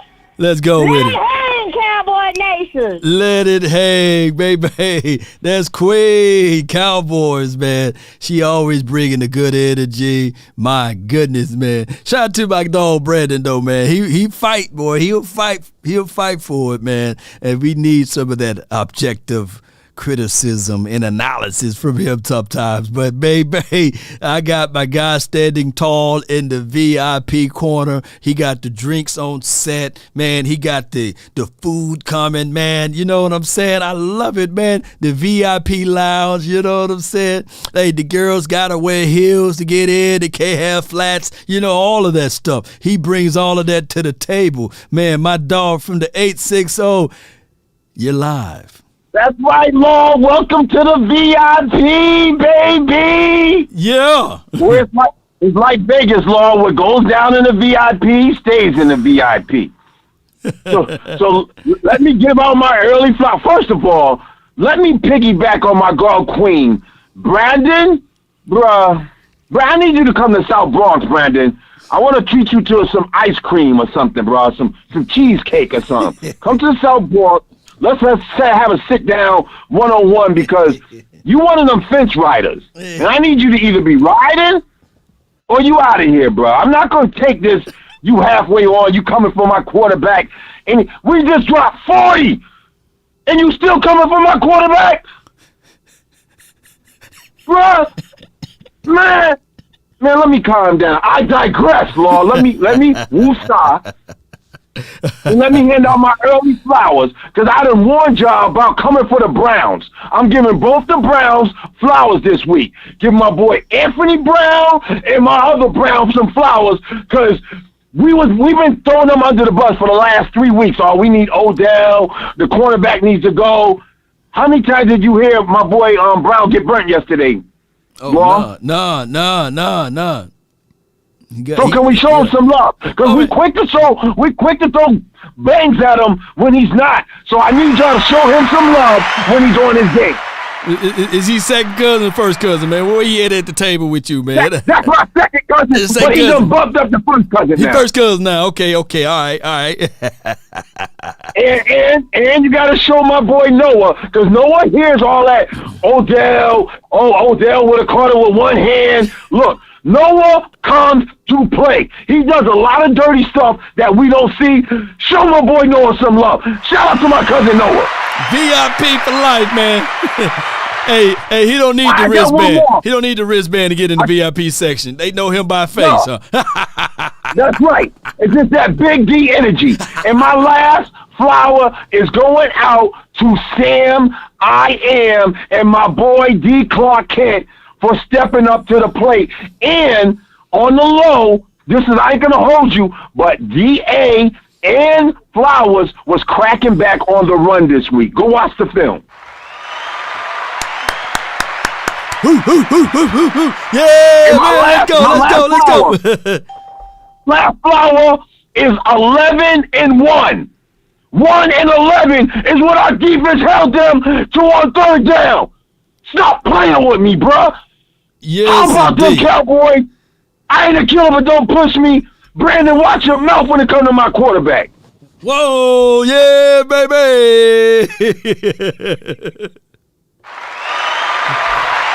That's Tupac, man.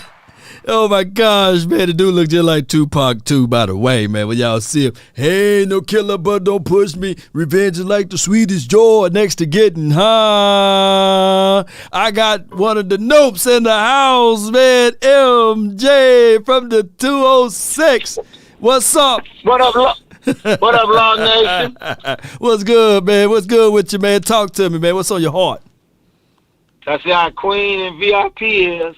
They feeling good. That's good. What I got on my mind is, like we said, Long, we run the damn ball. We're going to win a lot of games. Run the damn ball. Yeah. Kellen Moore, stay to running the damn ball. If you stay there, that play action, you could get it. And now, I'm going to let everybody know, I got to give him credit, Kellen, because I know what he about to do. Right. All y'all wishes is about to come to true. Listen to what I'm about to say. He's setting that play up. When he rolls 20 out the backfield, he going to send number 9 on that 9. Y'all about to get a 60 or 50. Y'all about to get like a 50, 60-yard bomb to number 9. Because they're going to be so rare.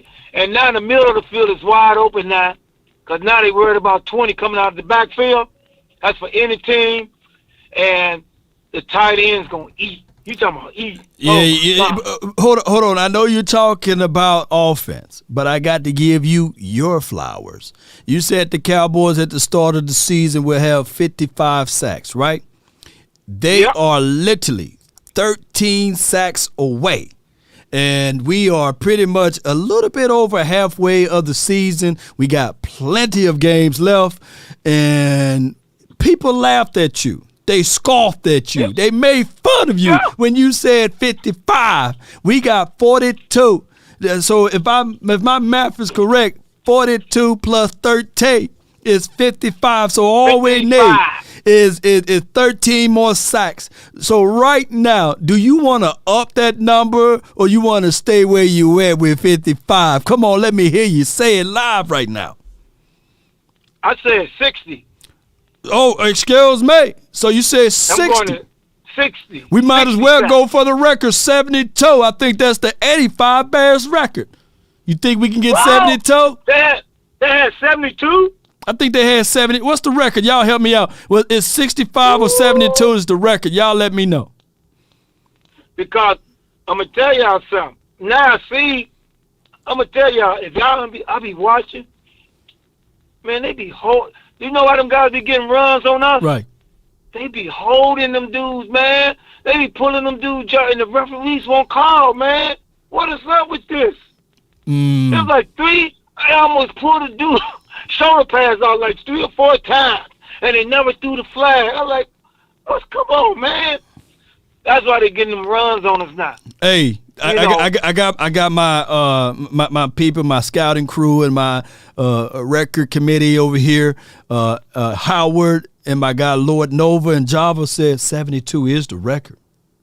Can we get 73? Can we get 73? We need 30. We need 30 more sacks. Damn, that 85 Bears was something else, man. Can we get 70? I mean, that pressure was coming like that. That was in 16 games, wasn't it? Was it 16 game seasons? God, no. Yeah, and then that big old boy in the middle, number 72. You couldn't run on him. Yeah, you couldn't. And them DNs, you can't get to the end on them. Yeah. And when they blitz you, oh my God, the blitz was like, oh, them quarterbacks was falling on the ground. They let me get this. Yeah. They couldn't get the ball. So if we could keep stopping the run, it's getting better. I wanted to get even better. And then I gotta give the Cowboys credit. A lot of you fans, if y'all Law did a preview of Callaway. Let me tell y'all fans something. Oh yeah. Cleveland, Callaway came out of Florida. Yeah. And he was when he came in, he was killing teams. Let him know who the quarterback. Let him know who the quarterback was throwing him the ball when he was killing folks, right? Oh yeah, your boy that's not in the lead or not, the Christian. Yeah. The Christian quarterback. Yeah. Who what you call like? What's his name? Man. You know what I'm talking about. Y'all know what I'm talking about. Yeah. The left-handed. Yeah. I know who you're talking about. Yeah. So Callaway could be that Callaway, and Callaway is dangerous, man. I'm going to tell y'all, if he just keep his head right, that's who your speed burn is. Because I remember I used to watch Cleveland. I said, man, that number 11 is dangerous. And they really weren't going to draft another receiver, but he got in trouble, so that's why they have to start drafting other receivers. They said Tebow. But, yeah, Tebow. I don't think was he on that team when Callaway was there? I don't think so, man. That was it? Because Callaway. I think so. No, he was. No, he wasn't. But I'll go back and look at it.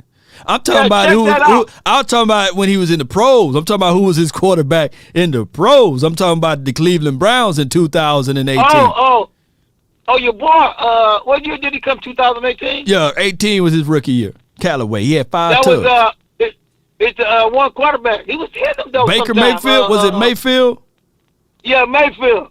Mayfield was throwing some touchdowns soon. Yeah, you know what I'm saying? yeah. So Callaway may be that guy, man. Sure, he had Baker Mayfield throwing the ball, and he had 5 tubs, man. So, hey, man, we'll find out down the line, man.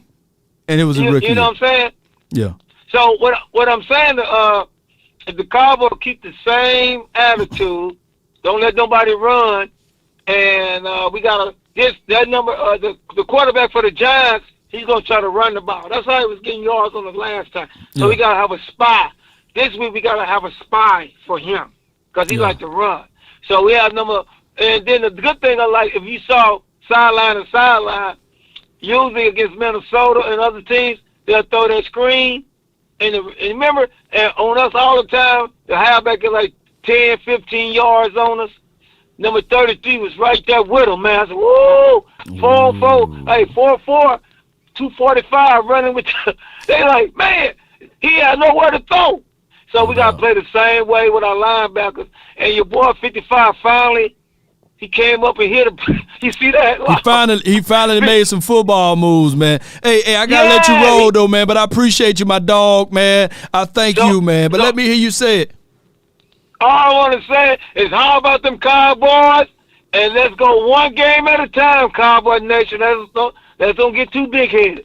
Let's keep it organic, simple.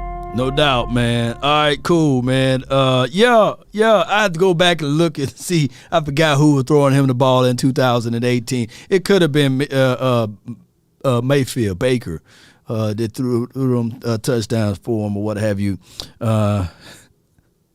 Breaking news: Carson Wentz lost his starting role. Shoot, we can see that with clear evidence that he lost that role to Heineke.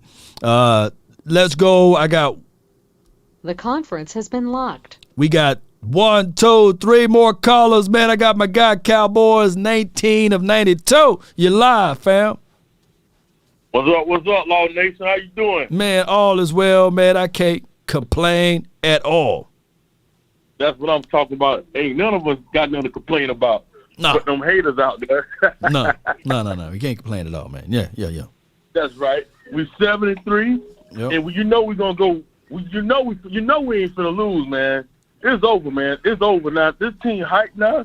We got our leaders, Parsons, and all of them that came together, and they held each other accountable for what they did. Yeah. And I love that, man. So that's what we needed. We got some dogs out there now, and I'm telling you, the team I want to see in the playoff, because it still burns me in my heart right now, is the 49ers. I want the 49ers. I don't care if we in their home. I don't care if we in Dallas home. I don't care if we meet the division or wild card or NFC championship. Yeah. That's the team I want. I want that team so bad because I want to give them the same crap they gave us last year. That's what I want. And every Cowboy fan, it don't really matter who we get because whoever just line them up. Just line them up because we ready for them now. That boy Damone Clark out there, he showed a lot. And I'm proud of Van Der Esch. Van Der Esch, stuck it to him. Yeah. And, I mean, and talk about the spot for the on Thursday night. I believe, I'm not a coach, but these eyes right here see, I think Wilson going to be the spy. Yeah. We put Donovan Wilson in the spy and just bring them that front four, and that's all we got to do, man. All I got to say is, man, how about them Cowboys? How about them, baby? That's my guy, man. Cowboys 1992. 92. For the 904, man, you live. Yo, Law. Yeah, what's good? Talk to me, man. Talk to me. Hey, it's a good Monday, man. It's a good day, Monday. I want to hear what all the haters got to say. Now, this is an 8-1 team, and we showed up after us beating ourselves previously. Really, that Green Bay game, I'm hearing about everybody saying, well, Green Bay always had Dallas' number. No, we always had our own number. Them penalties killed us, man. We weren't much for to go in overtime. And shout out to Brett Melhar. We don't give him enough credit. He came out 2019 and his leg was on his shoulder. Now he got it on the ground where it belongs. 60-yard attempts back to back, and he stood and he took it like a shot of hand, like a shot of hand to the team. And let me tell you something, points matter. We're going to need them points in the playoffs, man, because it's going to be a dogfight getting the playoffs. Dak said in an interview a long time ago, he said every game ain't going to be easy. We're not supposed to be winning by 2-3 times, 2-3 touchdowns. We're going to need them points in the playoffs. The playoffs is going to be a dogfight. And the mentality that we have, grown men lining up and holding ourselves accountable, playing 110% of special teams, defense, offense. Man, it's not all about Dak Prescott. I'm tired of them talking about Dak Prescott overpaid and he underrated. Let me tell you something. Trent Dilfer went to the playoffs, made it through the playoffs, won a Super Bowl. Yeah. Joe Flacco, underrated quarterback. All these Brad Johnson, all the other. It takes more than a quarterback to win a Super Bowl, man. Big we facts, have a team. We have a team, we have a family, and we have a goal. The ultimate goal is to get there 1 week at a time, though. We got the New York stinking Giants next week. So we're going to eat turkey and ham, macaroni. I got beans, potatoes, mashed, but we're going to eat. You name it. You name it. Hey, we going to celebrate Monday. We're going to take week by week, man. Hey, I'm out of here, man. One more time, man. Now, how about them Cowboys? Yes, indeed, man. My guy from the 904 was on fire with it, man. Get out the way, FBI. Fatality. Man, I got my guy. I know for sure Point Dexter finna hit us with some good stuff, man, from the 409. I ain't talking about the cleaning stuff. Come on, 409. Point Dexter. What's up, my brother? How you doing? Man, all is well, man. Hey, man, I hear echo. I hear echo. Okay. Yeah. Am I good now? Yeah, you Gucci now. Okay. I've been listening to you for 25 miles, man. I just finished doing 3 high school tournament basketball games, and I was on my way home in the rain, and I turned on the Loft Show. Man, let me tell you, I'm enjoying a win. I'm going to enjoy this win. But one thing we have to know is that we can keep on stacking these wins if we keep doing the same thing and staying with the formula. Now, when we lost to the Green Bay Packers, that proved that when you get away from it, that's what happens. This time against an 8-1 team, everybody was saying, "Hey, this team is 8-1," but we made them look like garbage. So now all of a sudden, this 8-1 team is garbage because of what we've done to them. So we've been to collect the garbage all around the league and just stick it in a pile somewhere, because everybody that pay us from now on, they're gonna be garbage because of what we're gonna do to them. You hear what I'm saying? Yeah. Now, I like that it didn't come out.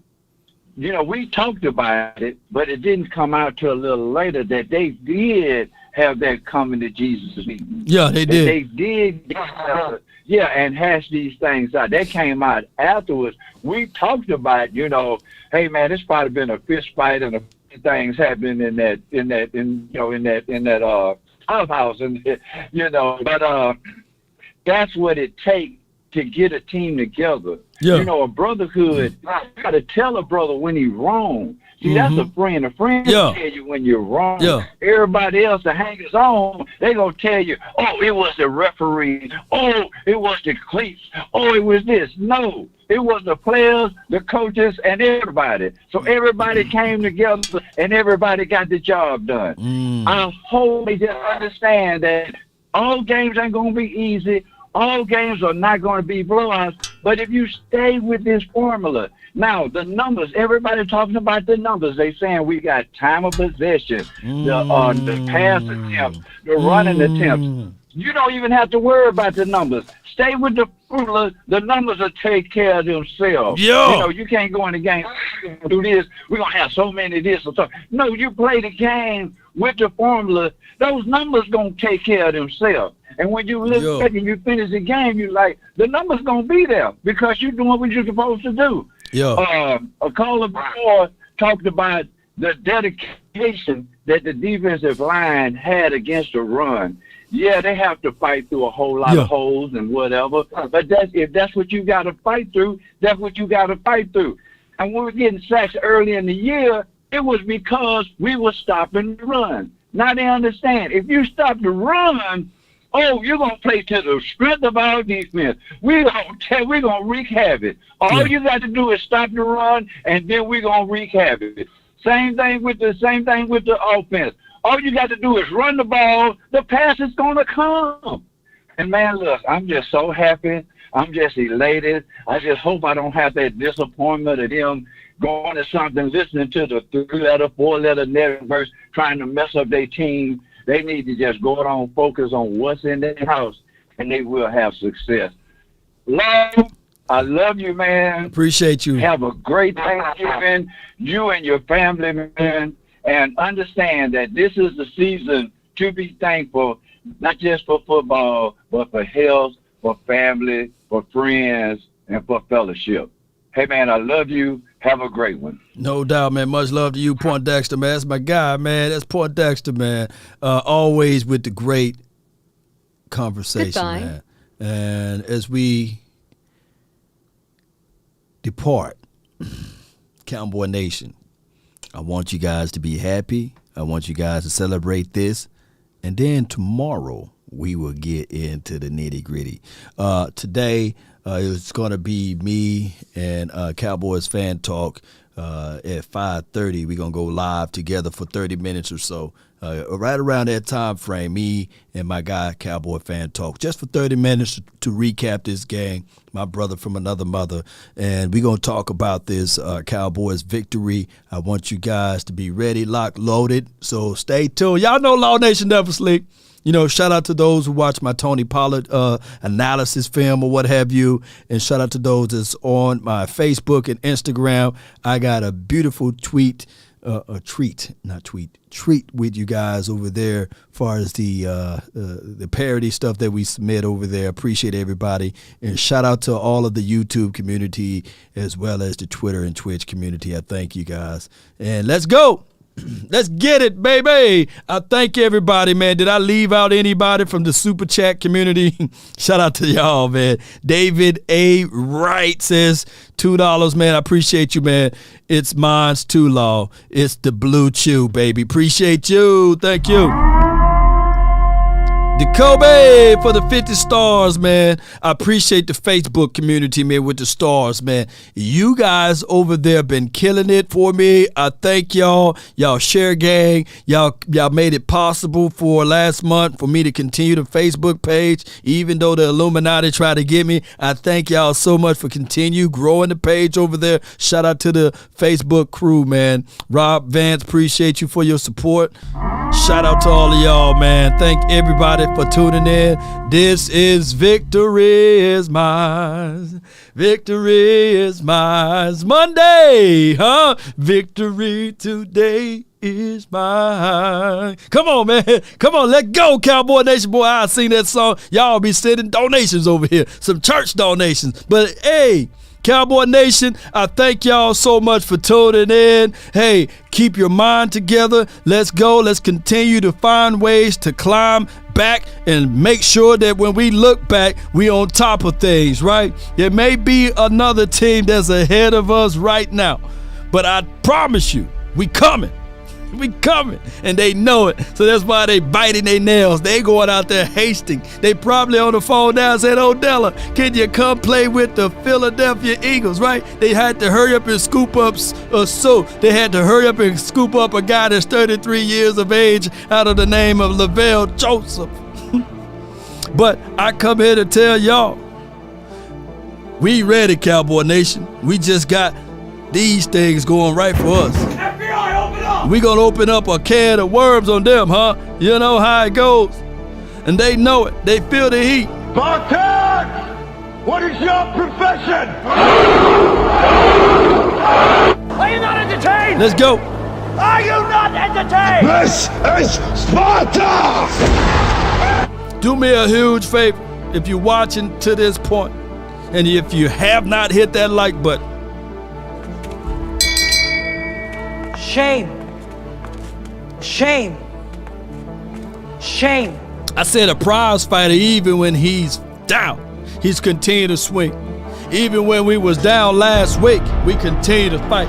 We didn't shift our mind and say, go another team, right? We was angry about the loss, but they said one thing. Shout out to my guy, Les Brown. If you fall, try to land on your back, because if you can look up, you can get up. And the Cowboys did just that. Talking about bouncing back. Shoot, it's time for us to break some backs over here now.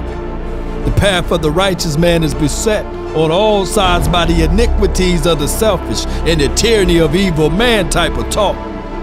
And if you want a thing bad enough to go out there and fight for it, to work day and night for it, to give up your time, your peace, and your sleep for it, if all of your desires of it makes you quite mad enough that you don't get tired of it, and it makes you hold all of the things tawdry and cheap, if life itself seems empty and useless without it, and all that you scheme and dream is about it, if you'll gladly go out there and sweat for it, fret for it, plan for it, and lose all terror of your mind for it, if you will simply go after the thing you want with all of your capacity, strength and sagacity, with faith, hope, and confidence, and stern pertinacity.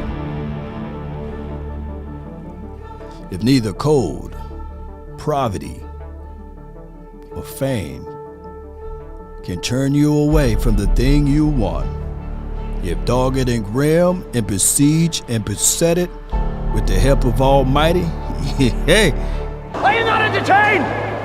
Are you not entertained? you will get it, baby. That's been my time. I really thank you all for yours. And remember, you're listening to nothing but the best. Go Cowboys. Let's go. Roll those credits, baby.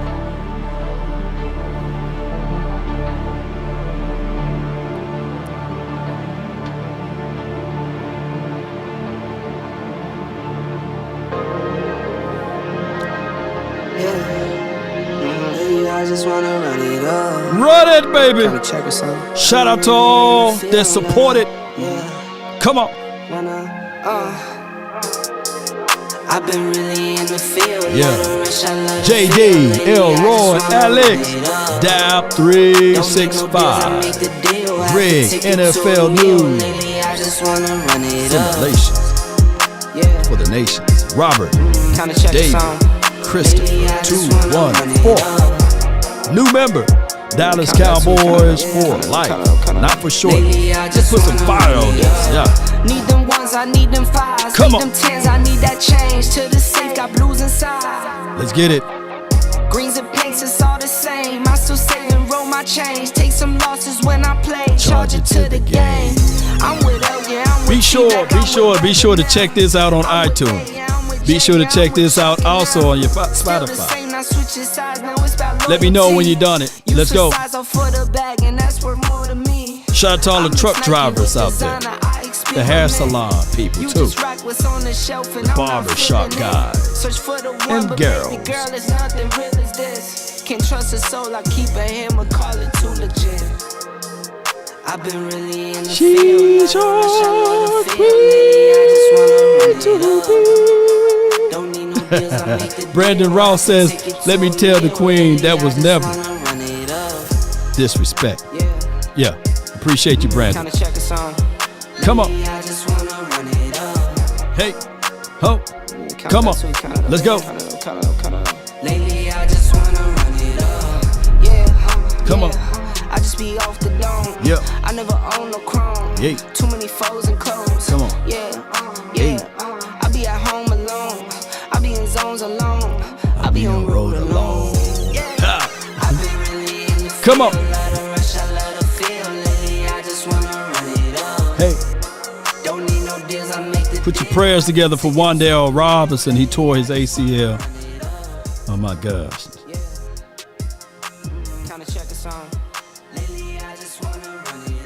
I didn't know that happened. That's my guy, man. Shout out to Wan'Dale, though, man.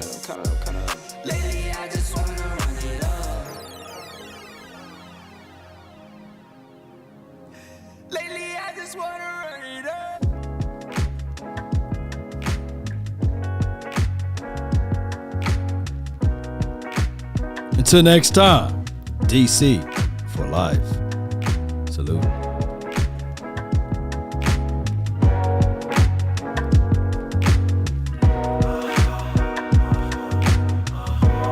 Shout out to you, Nick. Verde. Take a drag of my cigarette. Breathe me out, breathe you in. Again.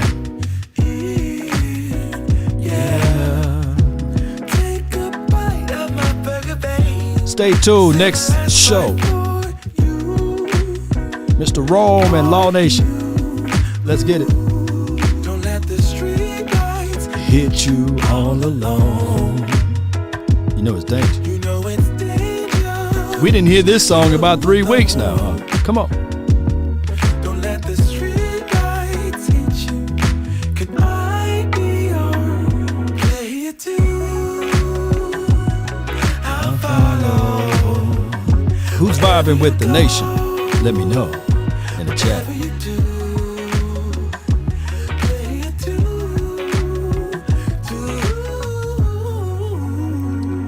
Until next time, we out.